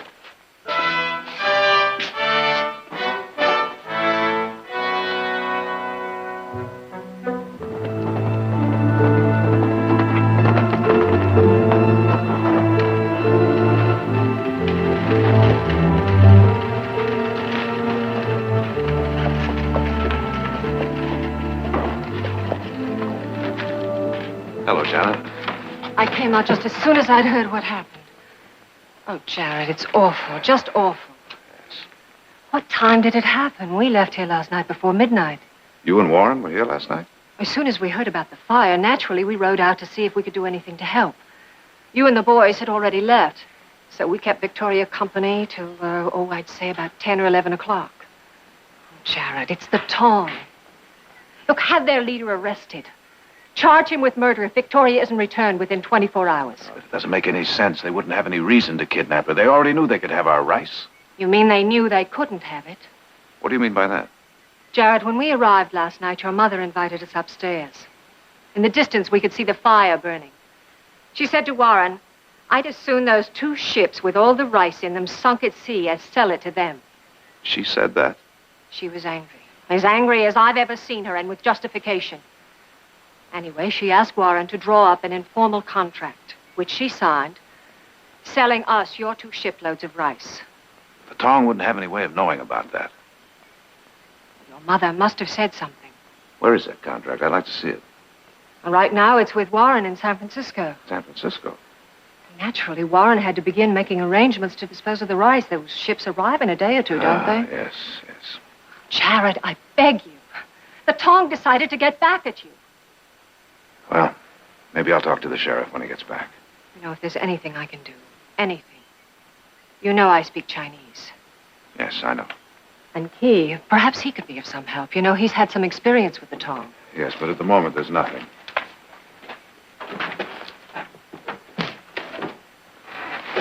Jared, she may still be alive. Don't wait too long, I beg you.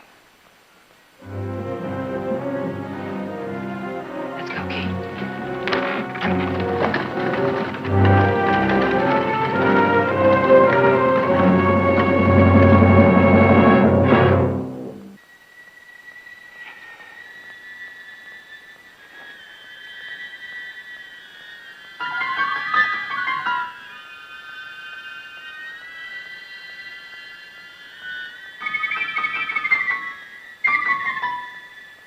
Warren.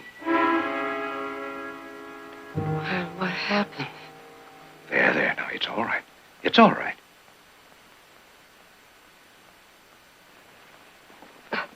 How did I get here?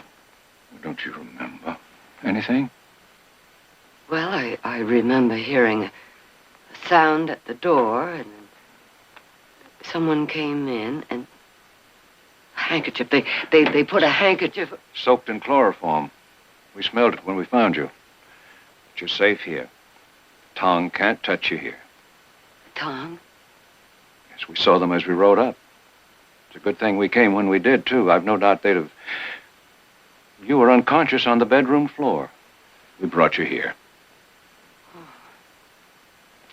Now, you've got to make your stand, Victoria.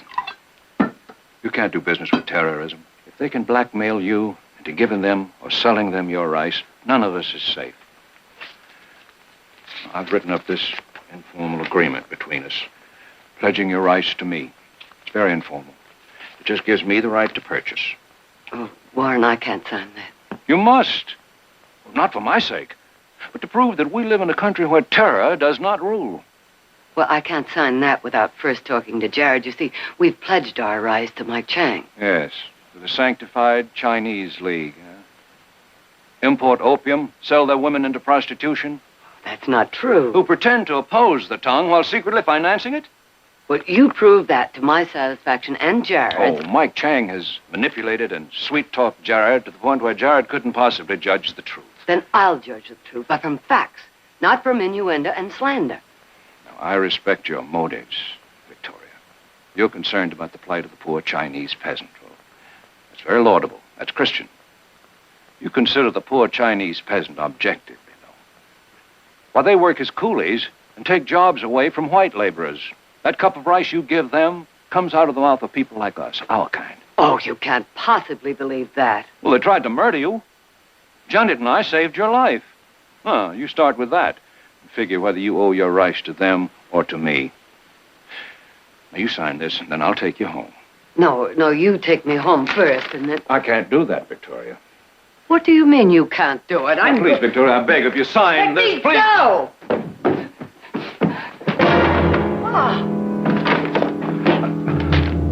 Janet. She'll be all right. Take her downstairs. No, Janet, no. Put her in the storeroom.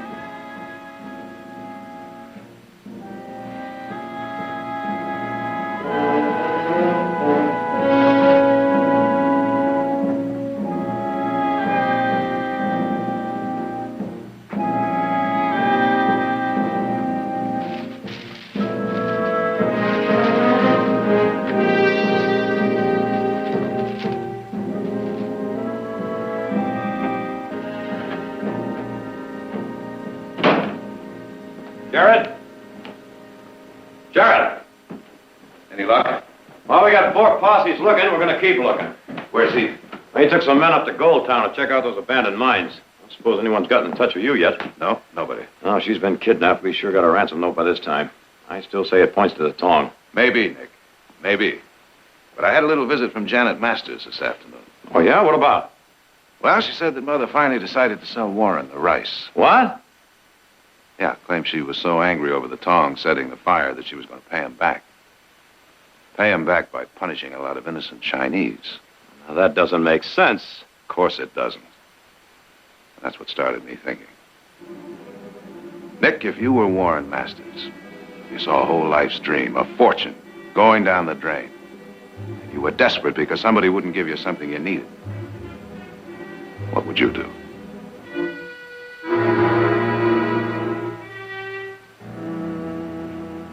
It's been 3 days now, Janet. I'm aware of that, Warren. Without food, without water, we'll kill her. Not before she signs that contract. I don't want to be a murderer, Janet. Don't make me part of a murder. When we took her, you knew it wouldn't be easy.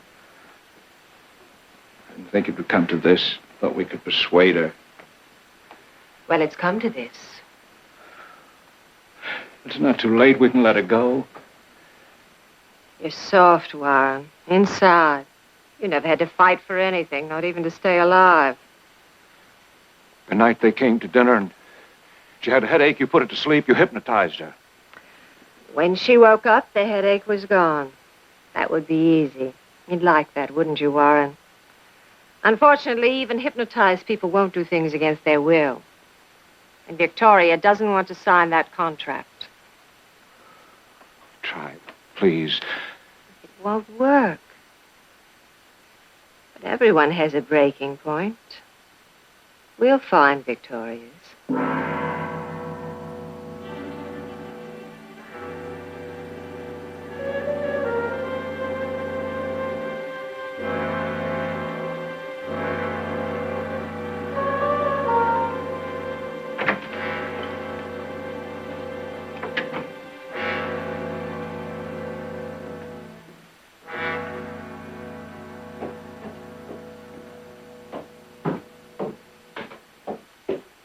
Victoria? Sorry Janet did that. Why are you so unreasonable? Warren, I can't believe this is happening. I simply can't believe it. We've been friends for so long. Victoria, sign this paper. If you need money, we'll lend it to you. Sign it before it's too late. Before Janet takes over. Remember when you were at our house? She put you to sleep. She took away your headache. Well, Janet can do things like that. She has the power to heal or to hurt. And she can hurt you. She can torture you in ways that you and I couldn't even imagine. Then Can you take me out of here now? I can't do that. Please sign this paper. Sign it now, or we'll both be sorry.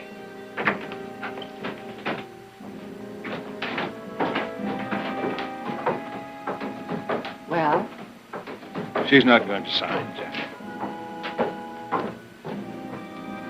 I thought you might like a drink of water.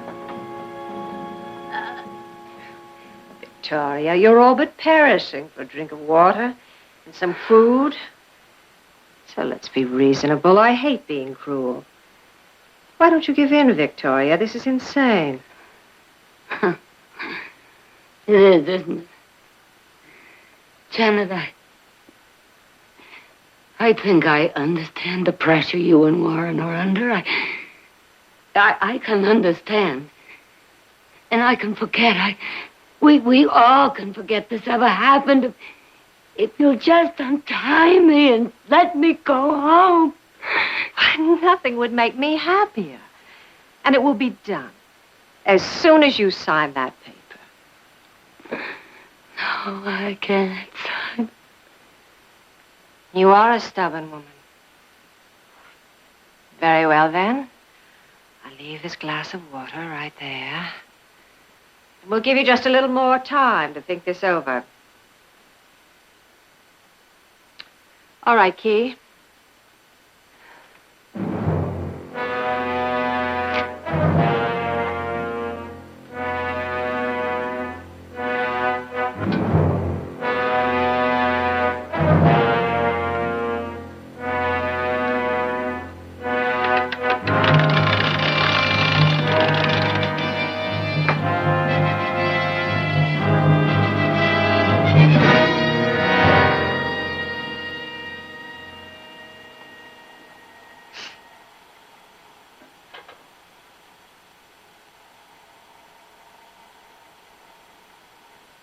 That should hurry your thinking a little.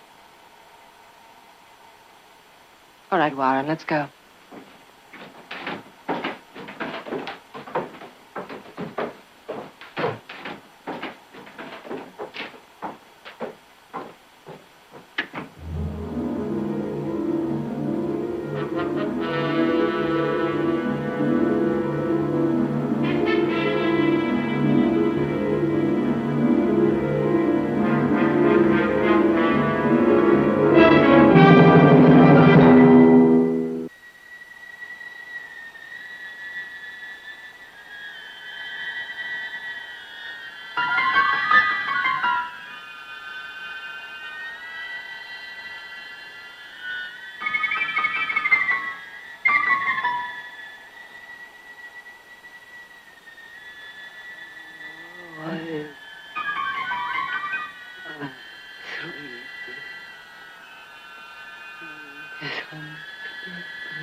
Wake up, Victoria.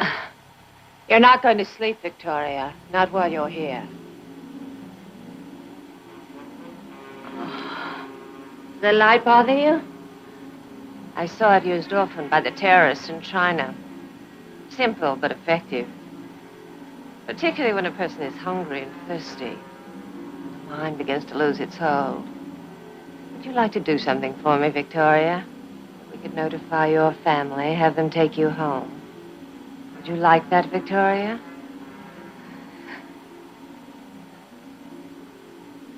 I brought this whip down with me. I hoped I wouldn't have to use it. I hoped that by now you'd see how useless it is to prolong this, how unnecessary. Can't hold out forever, you know. A day or two more and you'll start to lose all reason. You'll beg me to let you sign it. So why not give in now? Say something.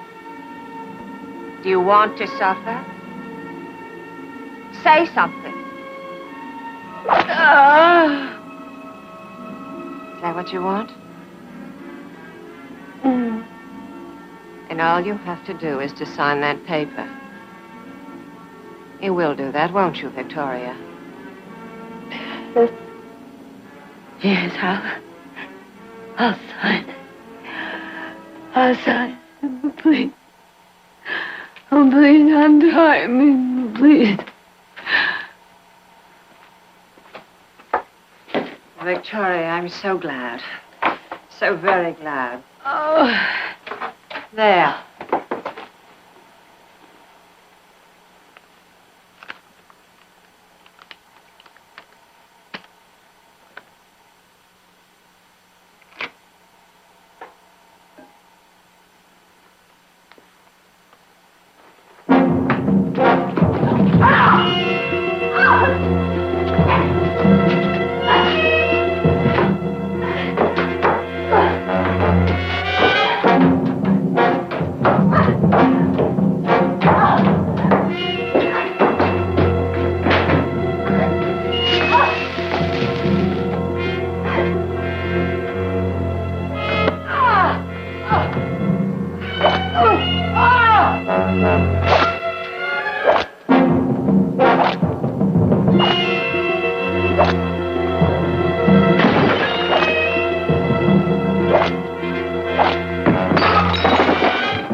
Janet, stop it!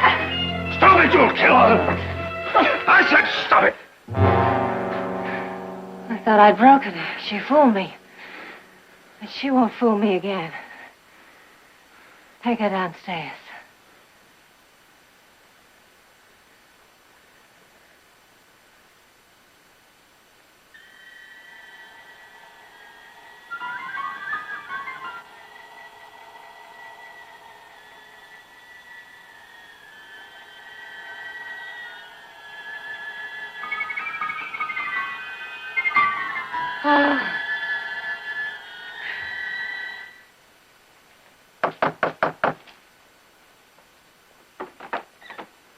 What do you want? What do you want? We'd like to see Mrs. Masters. Out here. What do you mean she's not here? It's after midnight. Do not know. What are you so nervous about? It's late. You woke me up. Come back tomorrow, please. I know nothing. Nothing. You know nothing about what? Nothing about this matter. Nothing about this rice and your mother's disappearance. I know nothing. Now, Key, we're old friends with your mistress. Good friends. She told us that you'd help us in any way you can. We just want you to answer a few questions. That shouldn't be too much to ask now, should it, Key? I want you to understand something else. Our mother's life may be at stake. I said I know nothing about your mother. You go see the Tong. We've already been there. Now, if you don't care about our mother's life, you think about your people, Key. What'll happen to them if the masters buy up all the rice? A lot of them could starve. But the masters are good people. If you know anything, you just best tell us. I cannot. I know nothing. I say I know nothing. I don't care what you do. Key! Nick. Won't do any good.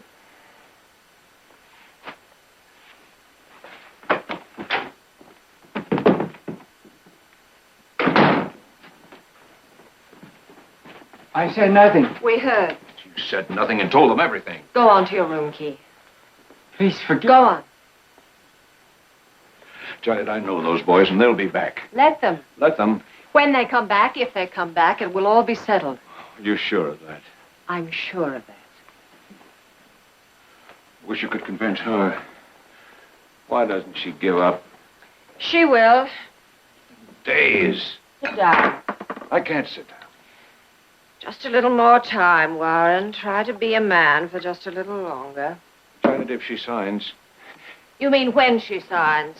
can we just let her go? Yes. We'll just make her promise not to tell her sons what happened, not to tell the law. You know perfectly well we can't let her go. Victoria knows it, too. That's why she's fighting so hard. I dreamed it would come to this. You knew all along it would come to this. There was no other way. Just didn't have the courage to face it. Don't worry. I'll take care of everything. How? I said I'd take care. Tell me how. Very well, you can rest easy. Victoria's tragic death will be relatively painless. She'll be found near the House of the Tong, found dead. With the smell of an ancient oriental poison on her lips.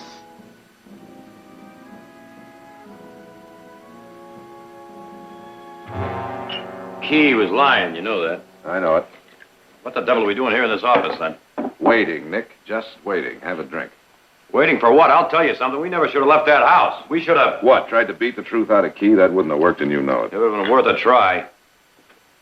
We haven't given up. All I'm waiting for is a chance to get back into that house without being seen. You think they're holding Mother there? I'd just like to have a little look around. All right. If it doesn't work, I'm going after Key. God pity him if he doesn't come up with the right answers.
Victoria, soon. Just as soon as you sign that paper, Warren will come downstairs and he'll take you home. Home to sleep in your own bed. All this will be a bad dream, nothing more. I beg you, turn off the lights, please. I will. But first things first. Help me, please.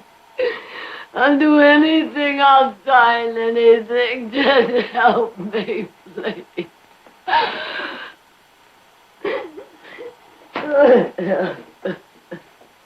As the pencil and the paper waiting. And this time there'll be no tricks.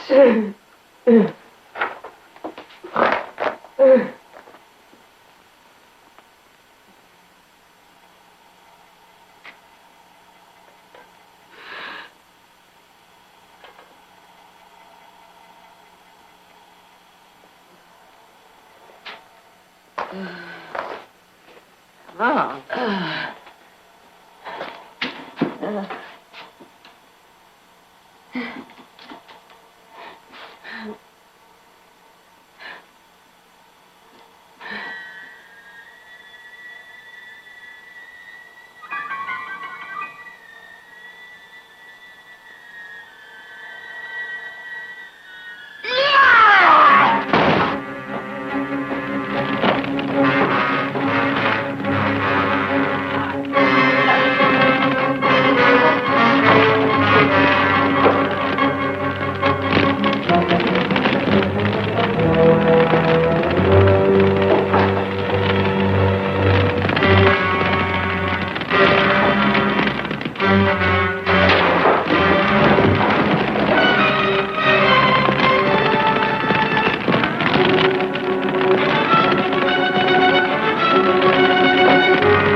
Get a doctor quickly. All right. It's all right, Janet. It's all right, Janet.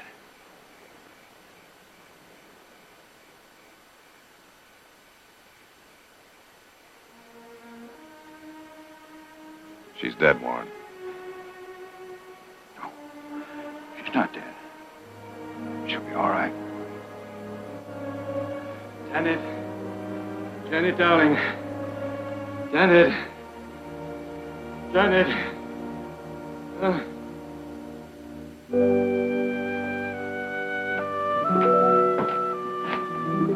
Well, well. I'd say she looks just about as good as new, wouldn't you, Nick? Bet she's got some kind of secret. No secret. Just the love of my family.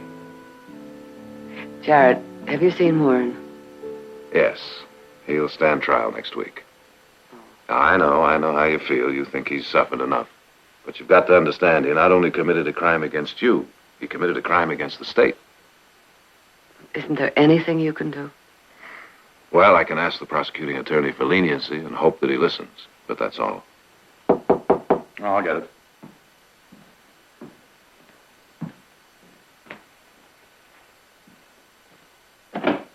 Oh, Mike, come on in. Look who's here.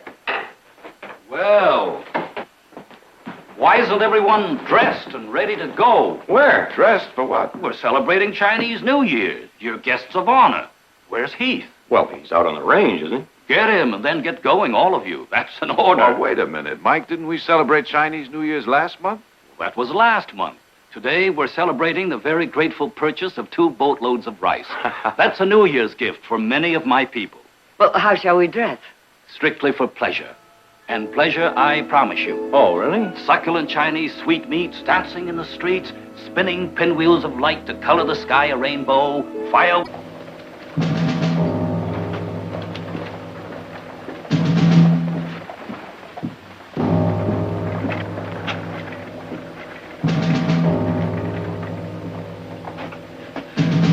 Well, looks to me like your kings be my queen. New dealer. Put 2 in the middle. Same game. Oh, it's Heath. Something else.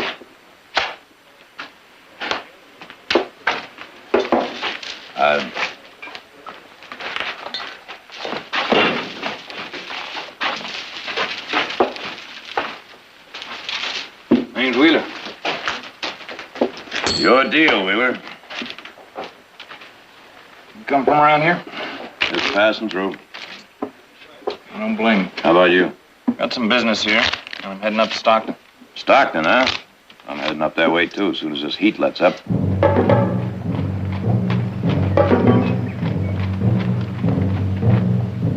Has been hot.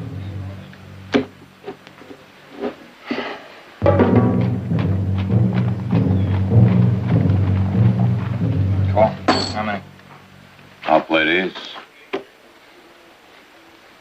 Dealer takes 1.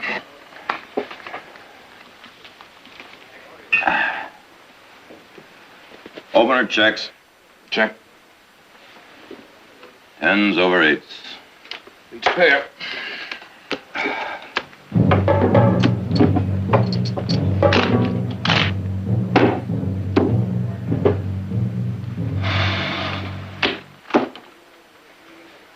Mister, I'm used to getting my cards from the top. You are, mister. Oh, no. Wait, hold it. I'm not going to kill a man over $2. Here, take your money. Me neither. Only I have a reputation for not being cheated. I wouldn't want to spoil it. You're making a mistake, mister, a big mistake. Well, we'll see about that. You got no taste for guns. How are you with your hands?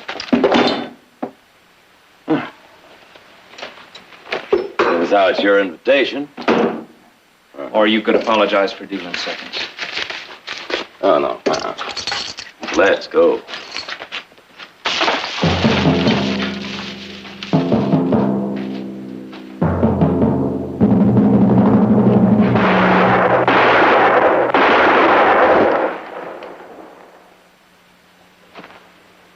You set me up. That's a fact. That's a fact.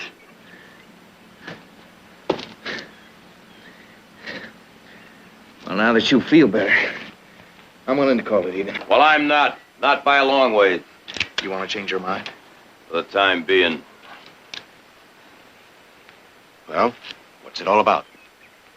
Gruder there is worth $200 to the sheriff at Sonora. What about the other? He got in the way, It'll take 3 days to clear this up. and I'm in a hurry. I'll sell him to you for $150. I don't particularly like bounties. If you want your money, you'll have to wait. Well, I've waited this long. You still mad? Come on, I'll buy you a drink. I owe you one. Well, it's not going to cost you anything. Besides, it's still too hot to travel. Come on.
Well, I don't believe it. Have you got the deed? Right here. Would you mind telling me what took you so long? You've been gone almost 2 weeks. Oh, that's what I call a very warm welcome. No, how was the trip? Are you tired? Did you have any trouble? How was the trip? Long? Are you tired? Dead? Did you have any trouble? Plenty. Well, now that those amenities are over with, would you mind telling me what took you so long? Well, I had to get 15 signatures on that deed, and I had to go in 15 different directions to do it. Anyhow, anything new with the ranch? Unless you consider a bear eating some of the stock new. You sure it's a bear? Yes, I'm sure. A bear will attack a herd, will attack almost anything. Yes, Nick, I know that. That's why I have half the ranch out looking for it. Nick, who the devil crossed out paragraph 4?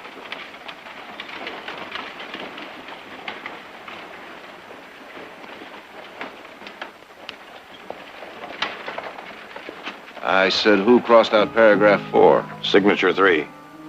But I put that in there specifically. That's the way he took it out. You want some rest. The ranch is that way. Which way? Howdy, Franklin. Howdy, Mr. Barkley. Welcome home. It's good to be back. Say, you wouldn't have any of that Lowry saddle soap in stock, would you? Don't think so. Not much demand for it. Besides, your saddle looks fine. Oh, I don't want it for my saddle. I want it for myself. Would you mind taking a look? Now. Sure, Mr. Barkley. Yeah. I'll get the rest of the shingles in just a moment, ma'am. Howdy, miss. My name's Nick Barkley. Mr. Barkley? You're new in town, aren't you? That's right. Nice to see you plan to stay for a while. A while. Here, I'll get that. Hold it. Now, I show you around a little bit, show you a little bit of the town, maybe, huh? Oh, I already saw it when I rode in. Let me guess now. You're here to teach school, right? Wrong. Dressmaker. Only when I have to be. All right, I give up. Oh, it's nice to have that settled. Oh, well, Sorry, Nick. No Lowry saddle soap. Oh. This is our last bundle of shingles. This will get you started. Have more tomorrow, the next day. Okay, thanks. Okay, you didn't tell me your name. No, I didn't, did I?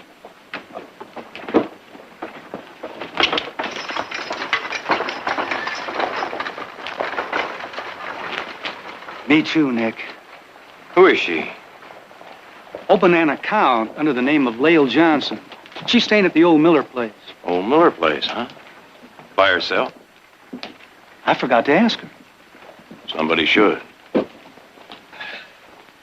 Well, how did he get away this time? Donovan. Oh, did you mention offering a bounty?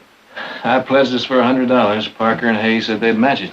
No, $300 ought to get some results. Maybe with an ordinary bear, but not with this one. Say, when these puppies get weaned? Oh, they've been on feed for 3 days now. Jared's going to start passing them out tomorrow. Well, don't forget, I promised that one to Mike Cassidy, the bartender. Hello, everybody. Oh, Nick, how was your trip? Great, just great. You must be very tired. Oh, no, not a bit. It was downhill all the way. You don't look like a man's been in the saddle 2 weeks. I'm just getting my second win. Well, good. Maybe you can go out hunting with us in the morning. We got a bear killing our livestock. Oh, that's good. Maybe you didn't hear me. We got a bear killing our livestock. Oh, well, bears will be bears, you know. I'll see you later. Where are you going? Oh, something came up while I was in town. I thought maybe I should get it settled.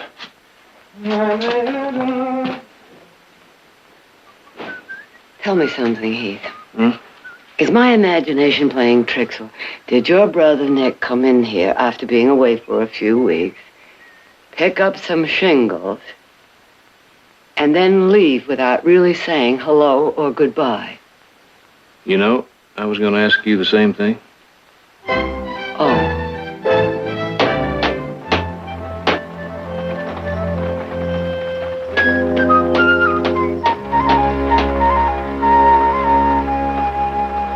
Oh! Hello again, Miss Johnson.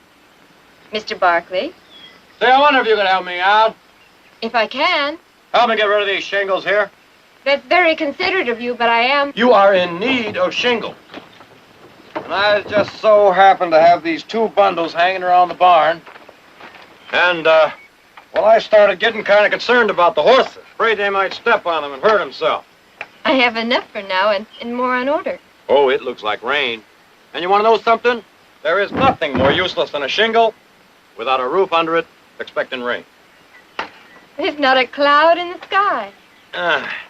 And I'm not in the habit of being in debt to anyone. Oh, no, you'd be doing me a favor. You know, I spent 6 months looking for a place for those shingles. Hmm. Well, you can store them here for the time being, but when my order comes in, I'm going to replace them. Oh, no, come on, I'll do that. Here, come on. Thank you. I'm used to doing for myself. Well, now, I'm very glad to hear that. Glad to hear what? That you live alone. Oh! Oh, that must have hurt. Ah, something you got to learn. When you're hammering, you got to keep your eyes on that nail. Here, show you what I mean. Now, you set the shingle in here like this, see? Right up there, snug, and you grab your nail, take your hammer, like this. Oh, oh! Oh, that hurt. Oh, I'm very good at giving advice. I'm not very good at taking it. Ah. Let me see. Oh, you think it'll live? You didn't hit your hand at all. You want me to? No! Are you always like this? No, I'm usually very shy. I'm sure. Say, did you ever meet anyone that made you feel like you were kicked in the stomach and you kept talking, trying to hide it? Yes. And it happened right from the first look? Yes. A long time ago. Look. There's something I have to tell you. Now, wait a minute. If you're going to talk to me about your past, I don't want to hear anything about it. Now, nobody lives in a crate waiting for that special someone to come by with a crowbar, open it up, and let him out. Only statues do that. Statues are just about as cold as gun butts. I'll make some coffee. Well, wait a minute. Why don't you go make some coffee? Yeah, I think I will. Here. Easy now. That's it.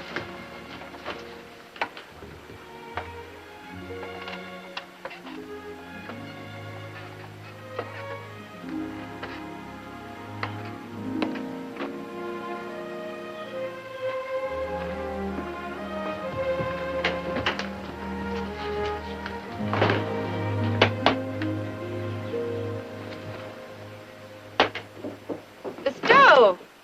What? The stove!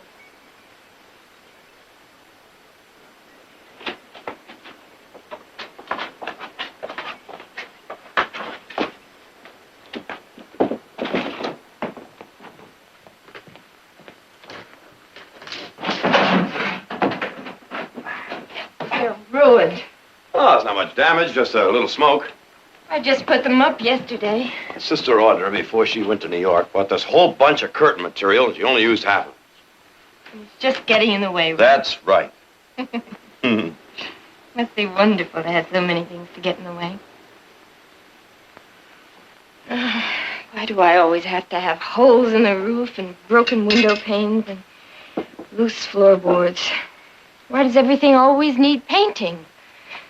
Every time I try to make something nice, it goes wrong. Oh, easy now, easy. Can't be that bad. Nothing's that bad. I'm all right now, thank you, Mr. Barkley. Now, if you're going to go on calling me Mr. Barkley, do you mind if I call you Lael?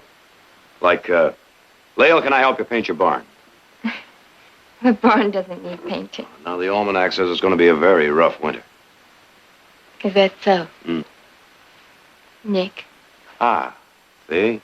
How much better that is? Now that we're on a first-name basis. Tomorrow night, I want to pick you up and take you out to dinner. 8 o'clock. I can't.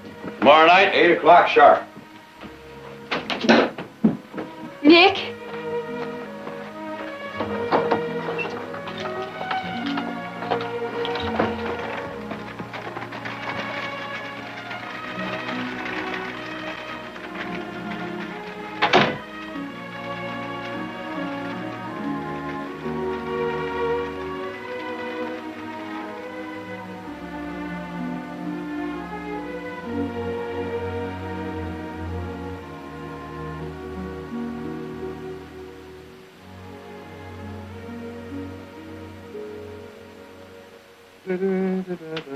These the one you mean, Mr. Nick? Those are the ones. And the real good silver? The best we've got. And don't forget, I want that champagne chilled. Huh? You better hurry. They're waiting for you. Good morning, Mother. Have a little coffee? Well, you're pretty chipper for a man going on a bear hunt. Bear has nothing to do with it. Ah, the girl. The girl.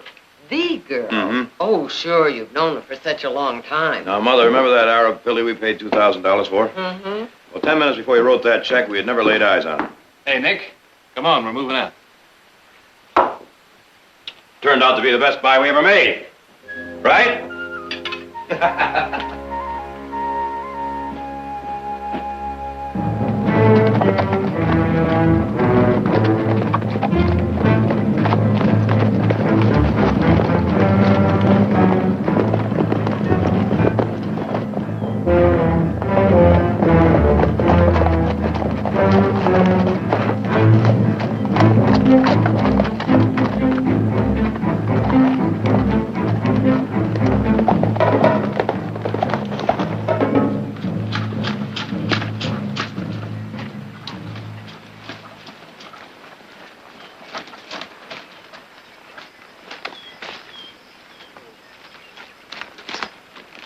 That makes 17. This one looks like he just got it, too.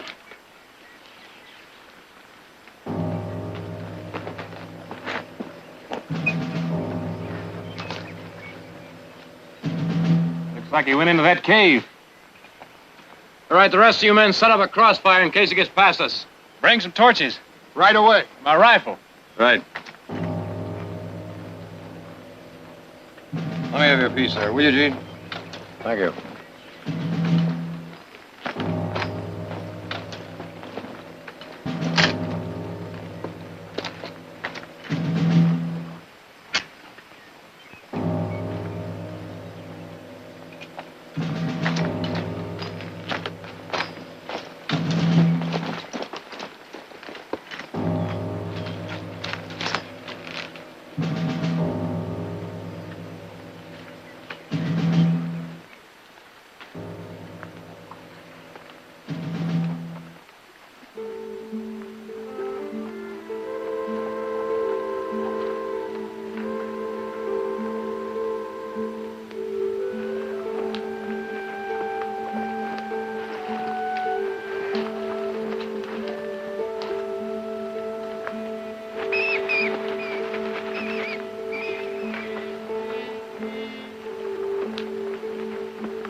If I'd have known he'd leave himself a back door. Uh-huh. Okay, ante up, boys. Jacks are better.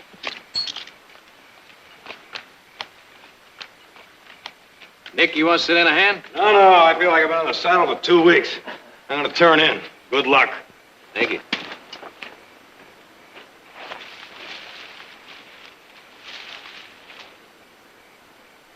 Dealer opens for 4 bits.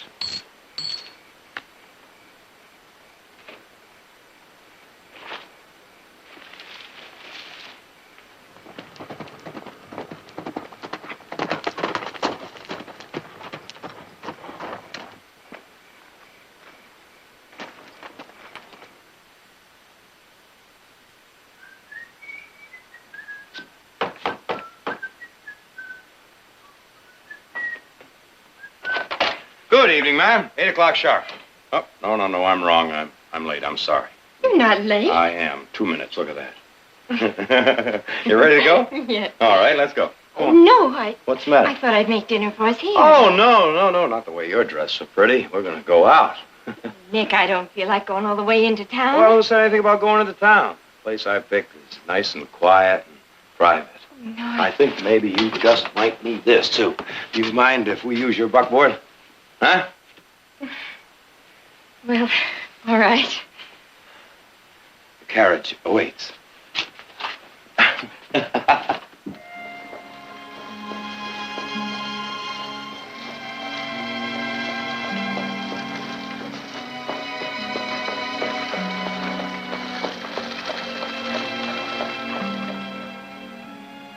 Oh, Nick. Surprised?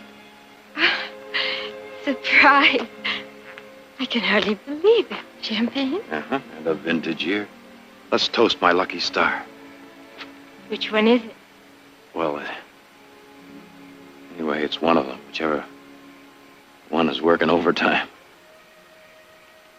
Let's toast them all. Oh,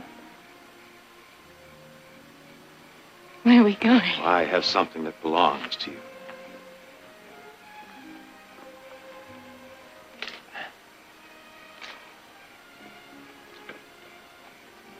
Oh, it's beautiful.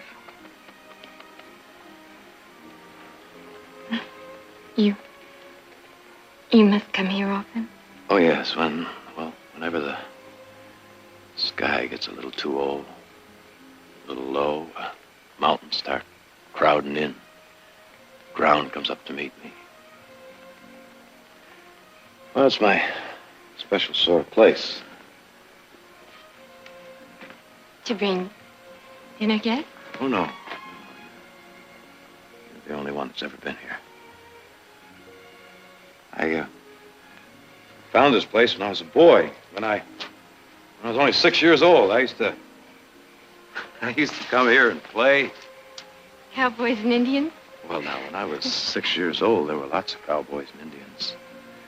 And I used to be Sir Lancelot. I used the top of a keg of nails for a shield and a sunflower stalk as a sword. That old oak there, he was the Black Knight. I used to challenge him. And I must have killed him 1,000 times. It's a wonder to me how healthy he stayed all these years. I saved this place just for you. We only met yesterday. Just didn't know your name until yesterday. I've been waiting for you a long time.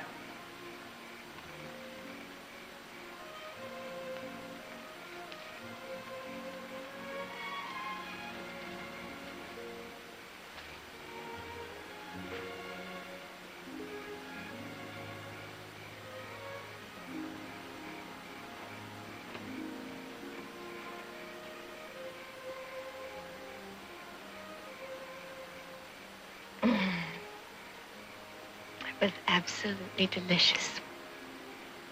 I hoped you'd like it. My compliments to the chef. Well, you may deliver those personally. What? I'd like you to come to my home. Oh, I'm afraid I Oh, no.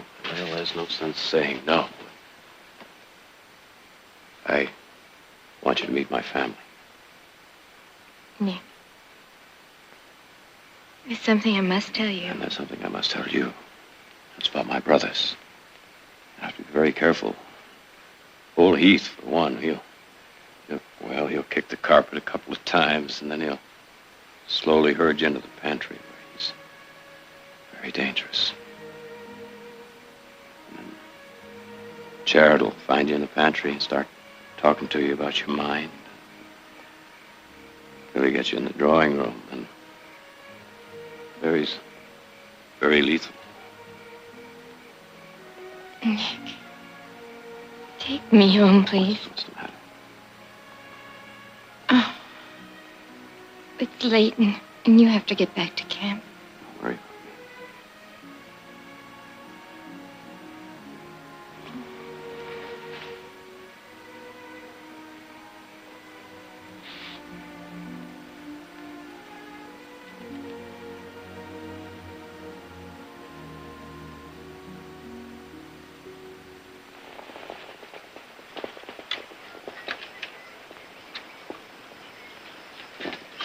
Have it, Nick.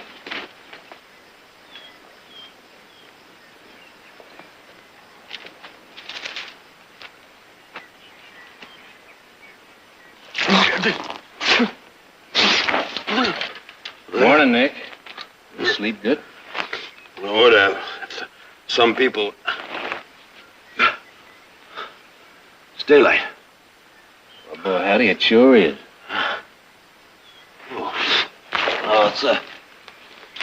What's everyone standing around for? We got a mountain lion to catch. A bear? Now, listen, I just overslept a little bit. You mean underslept? I heard you fall over a rock when you came in. Where's my saddle? On your horse.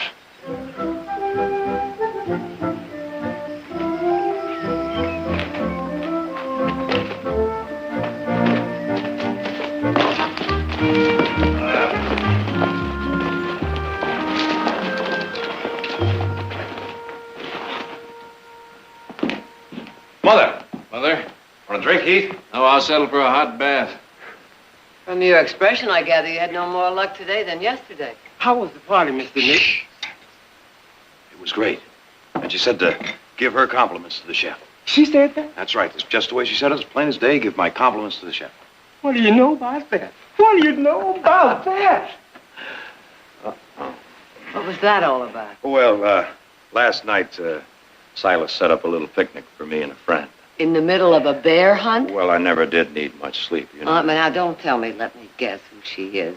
The gal with the beautiful eyes and no shingles. Well, wait till you meet her. Oh, I'm looking forward Well, you to just it. best be sitting down when it happens. Don't say I didn't warn you. This is the one. This is the girl. Not kidding. Oh, that reminds me. I have a chore I have to take care of. Will you be home for dinner? Probably. And I just frankly home a house guest.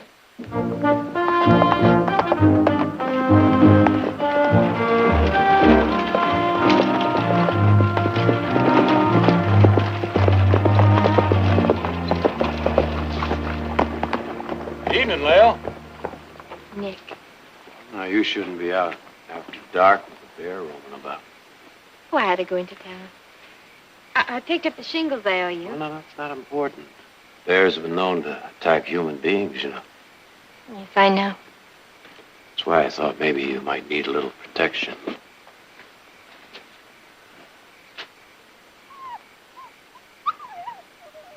Oh. His name is Sir Lancelot. His father was a wolf. His mother was the best hunting dog in all of San Joaquin. He may tend to be a little vicious, but I'm sure he'll take to you as quick as I did. Oh, Nick. Oh, you darling. Oh, I feel more secure already.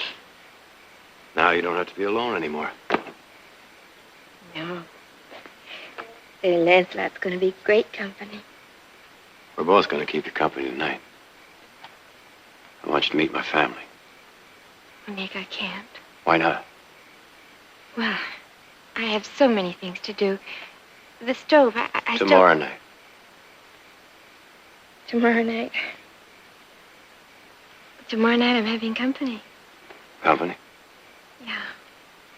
Nick Barkley's coming to dinner. Oh, him. Well, now, you better keep your eye on him. Yes, I will. Oh, Mr. Lancelot.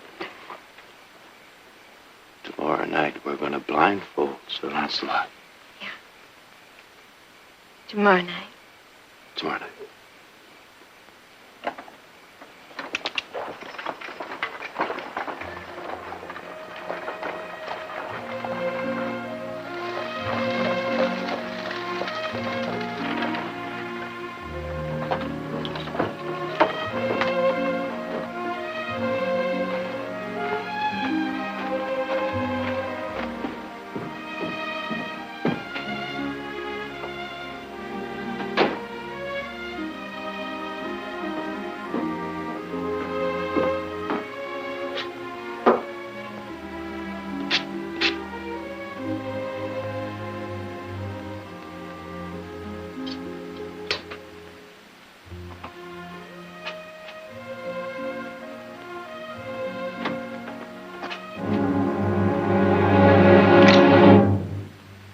Hello, Leah.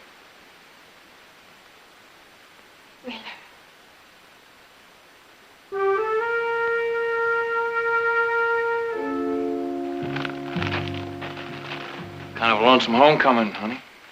Where were you? I wasn't expecting you. I had to go into town. Who's your friend? My friend? The dog. Oh, Sir Lancelot. Sir Lancelot, huh? Hello, Sir Lancelot. I like that. Leah.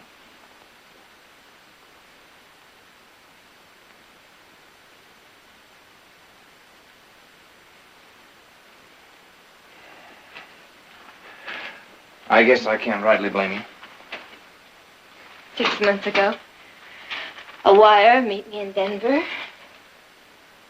Denver, I got a wire, meet me in San Diego. In San Diego, I got a wire, meet me in Stockton.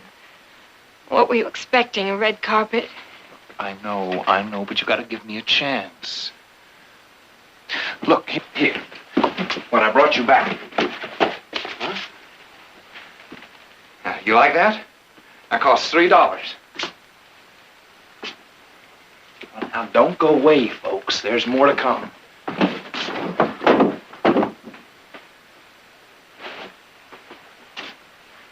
You like it? You will be the belle of any man's ball. The trouble is, it needs some ornamentation, like that brooch that I...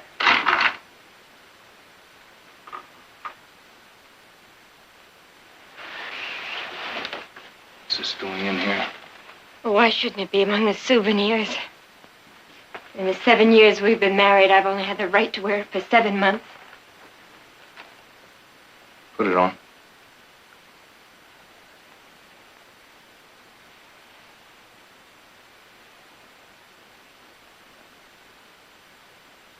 Wheeler, how many men did you have to kill for all these presents? Not as many as I had to kill for these medals.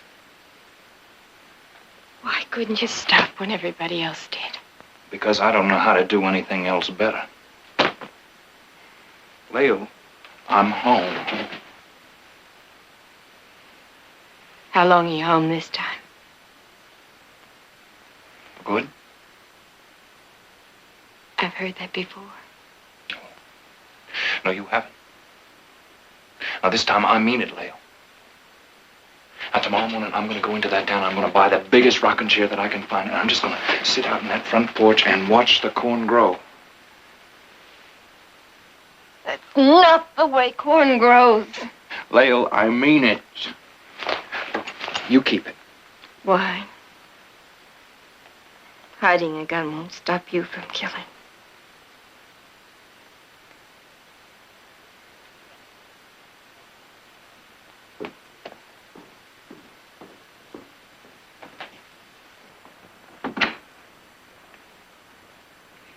Where are you all meeting today? We're going to meet in town, then head out to Willard Row. Well, Thompson put some honeycomb out there yesterday's bait. I'll be down at the corral, Nick, whenever you're ready. Right. I was sorry Miss Johnson couldn't come to dinner last night. Not any more than I was. Well, I guess, he was just a little shy, is all. Well, perhaps if I invited her personally. Would you? Sir Lancelot, give me your part.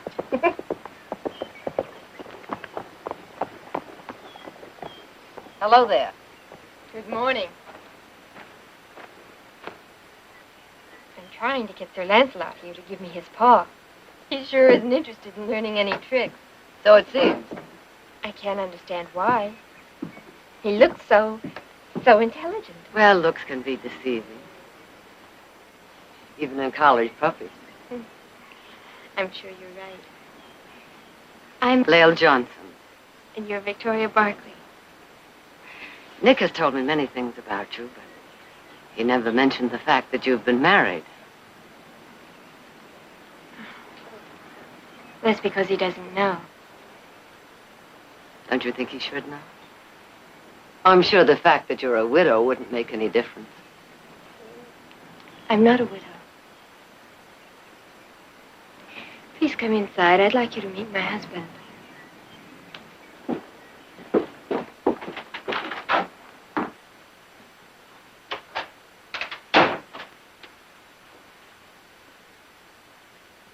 Here, Mrs. Barkley.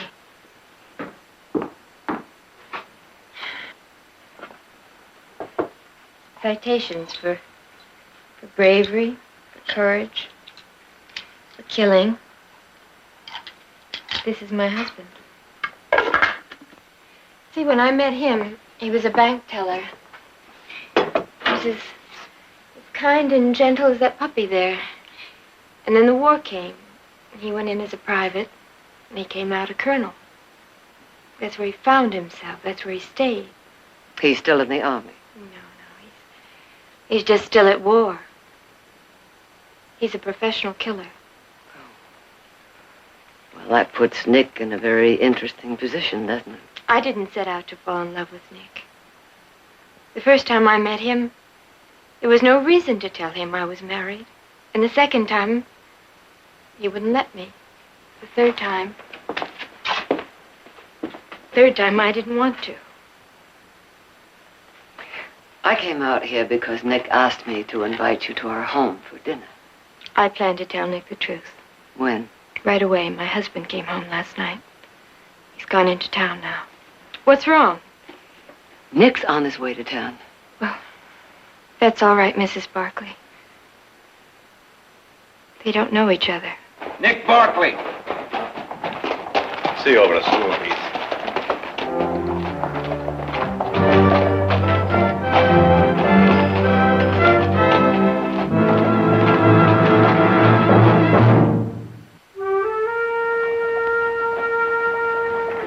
Wheeler, I don't want to appear to be unfriendly. Well, we do have a sheriff here. He does a very good job, so we have no want or need for a bounty hunter. Now, do I look like I'm hunting down bounty money? At the moment, no. You can take my word for it, I'm not. I made a promise to my wife. I've given up that game. Tell me something, Nick. Would you say I look better in this one or in this one? You don't believe me, do you? Last time I took your word, I was sorry. Just like my wife. She doesn't believe me either. Hey, merchant. How much is this thing? $2. $2? Two. All right. I guess that's cheap enough to prove a point. Do you have a buckboard? I don't need a buckboard. Oh. Now, take it easy, horse.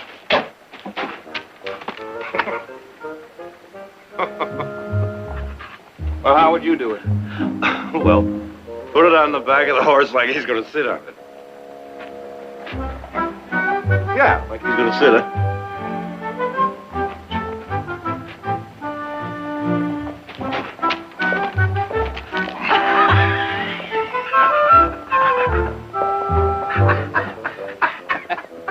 works.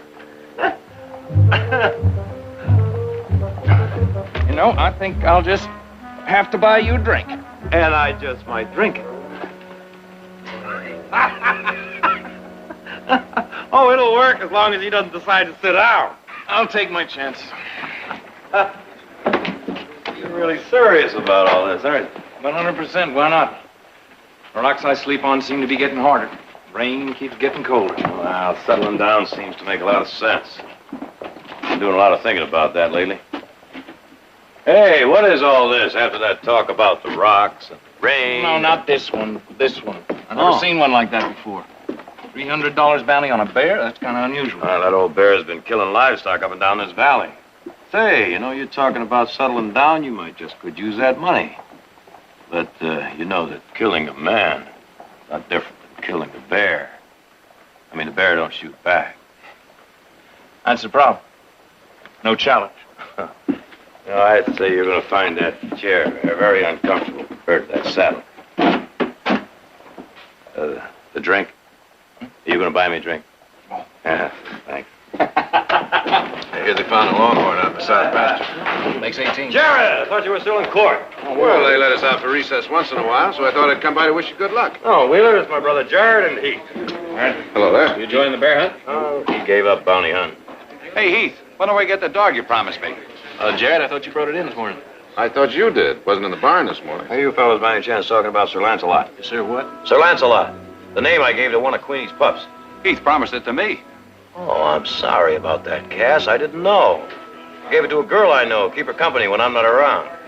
Nick, that girl wouldn't happen to be the one you met in front of the general store the other day, would it? Or the one you went bear hunting with the other night? Right on both cases. But be careful what you say. This one's different from the others. What kind of dog was it? Just a collie pup. This one's different, huh, Nick? Wait till you see it. When you do, look, don't touch. It's my personal property. No doubt you've got reasons to believe the young lady shares that sentiment. Yes. I have reasons. Well, now, this is no way to catch a bear, is it? Let's go out and see how those honeycomb traps are doing. Let's move out. The bear looks like a community project. It is. Well, since I aim to become a part of the community, maybe I ought to just ride along after all. Oh, no, I told you, Wheeler, you're more than welcome. I have to ride back and get my rifle. No, there's not time. Cassidy, do me a favor, will you? Lend this man your rifle. Sure. There you go. Thanks, Nick. You know, since bounty's my game, you nail that bear, I'm going to feel like you just took something away from me. Uh-huh. And I don't like to have things taken away from me.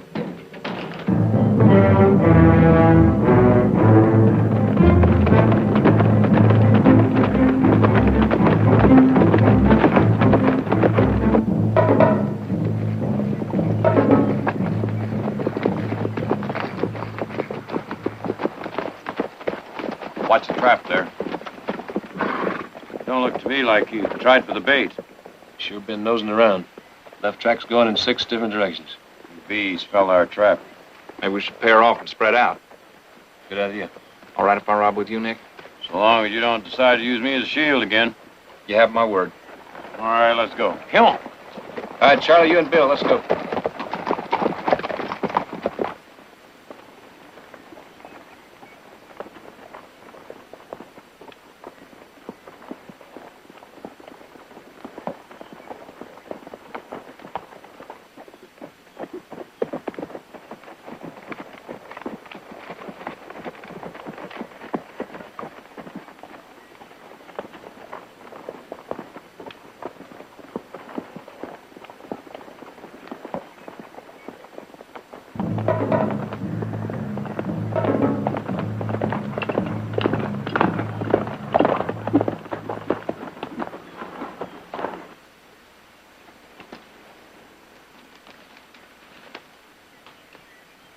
Tracks here look pretty fresh.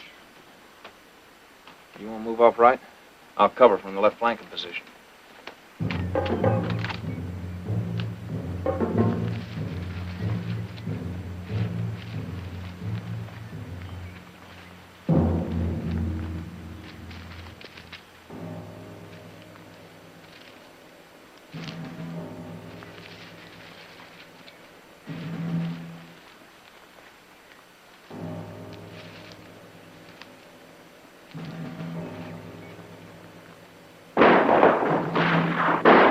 Sounds to me like he's on the other side of that ridge. He must have spot. What are you trying to do, Wheeler? Collect the whole bounty on that bear? No! I'm trying for the bounty on you, Barkley!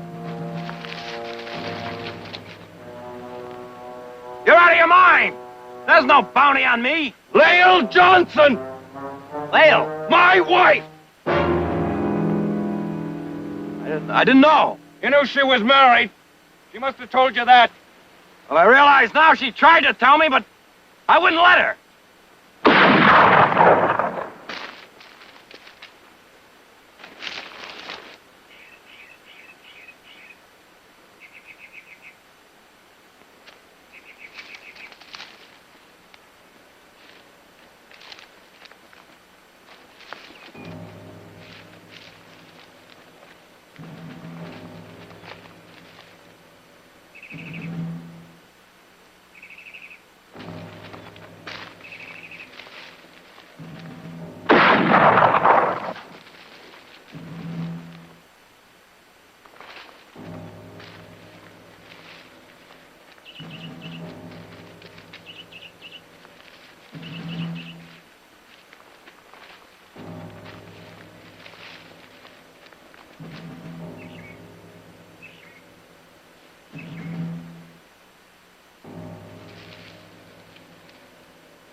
Wheeler!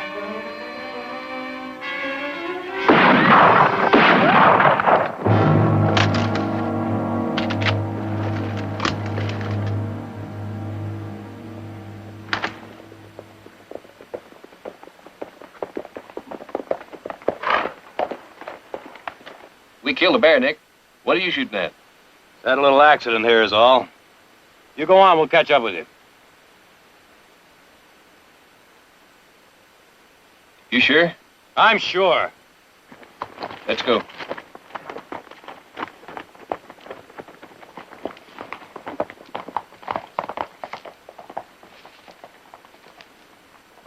Why don't you let me off? Because I figure Lael deserves a choice.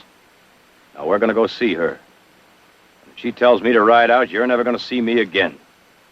If she tells you to ride out, I better not ever see you again, or I'll finish what you started here.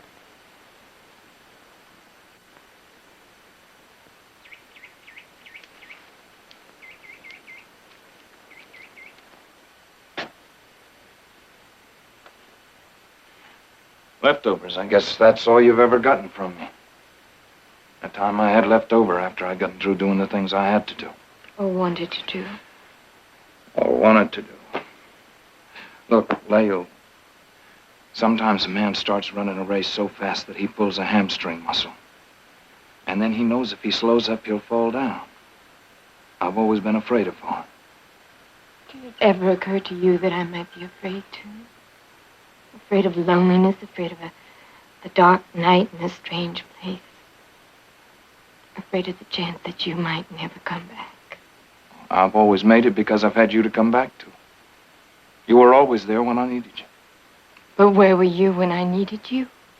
From now on, I'll be close enough so you just call my name. You told me the same thing last night. Where were you today? That was different. It's always different. A week, 2 weeks, pick up those guns. How do I know? Because I'm giving you my word on it.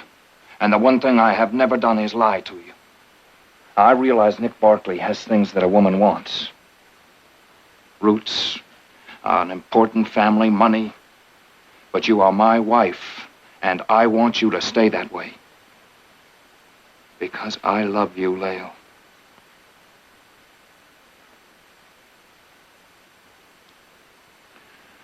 It's the same, I won't force it. It's up to you.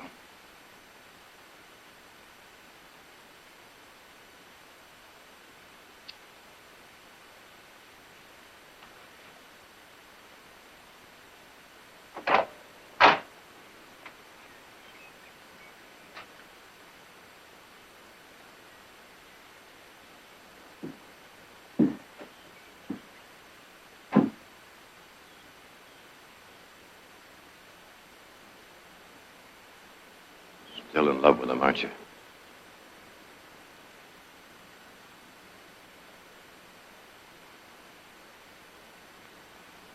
Goodbye, Lil.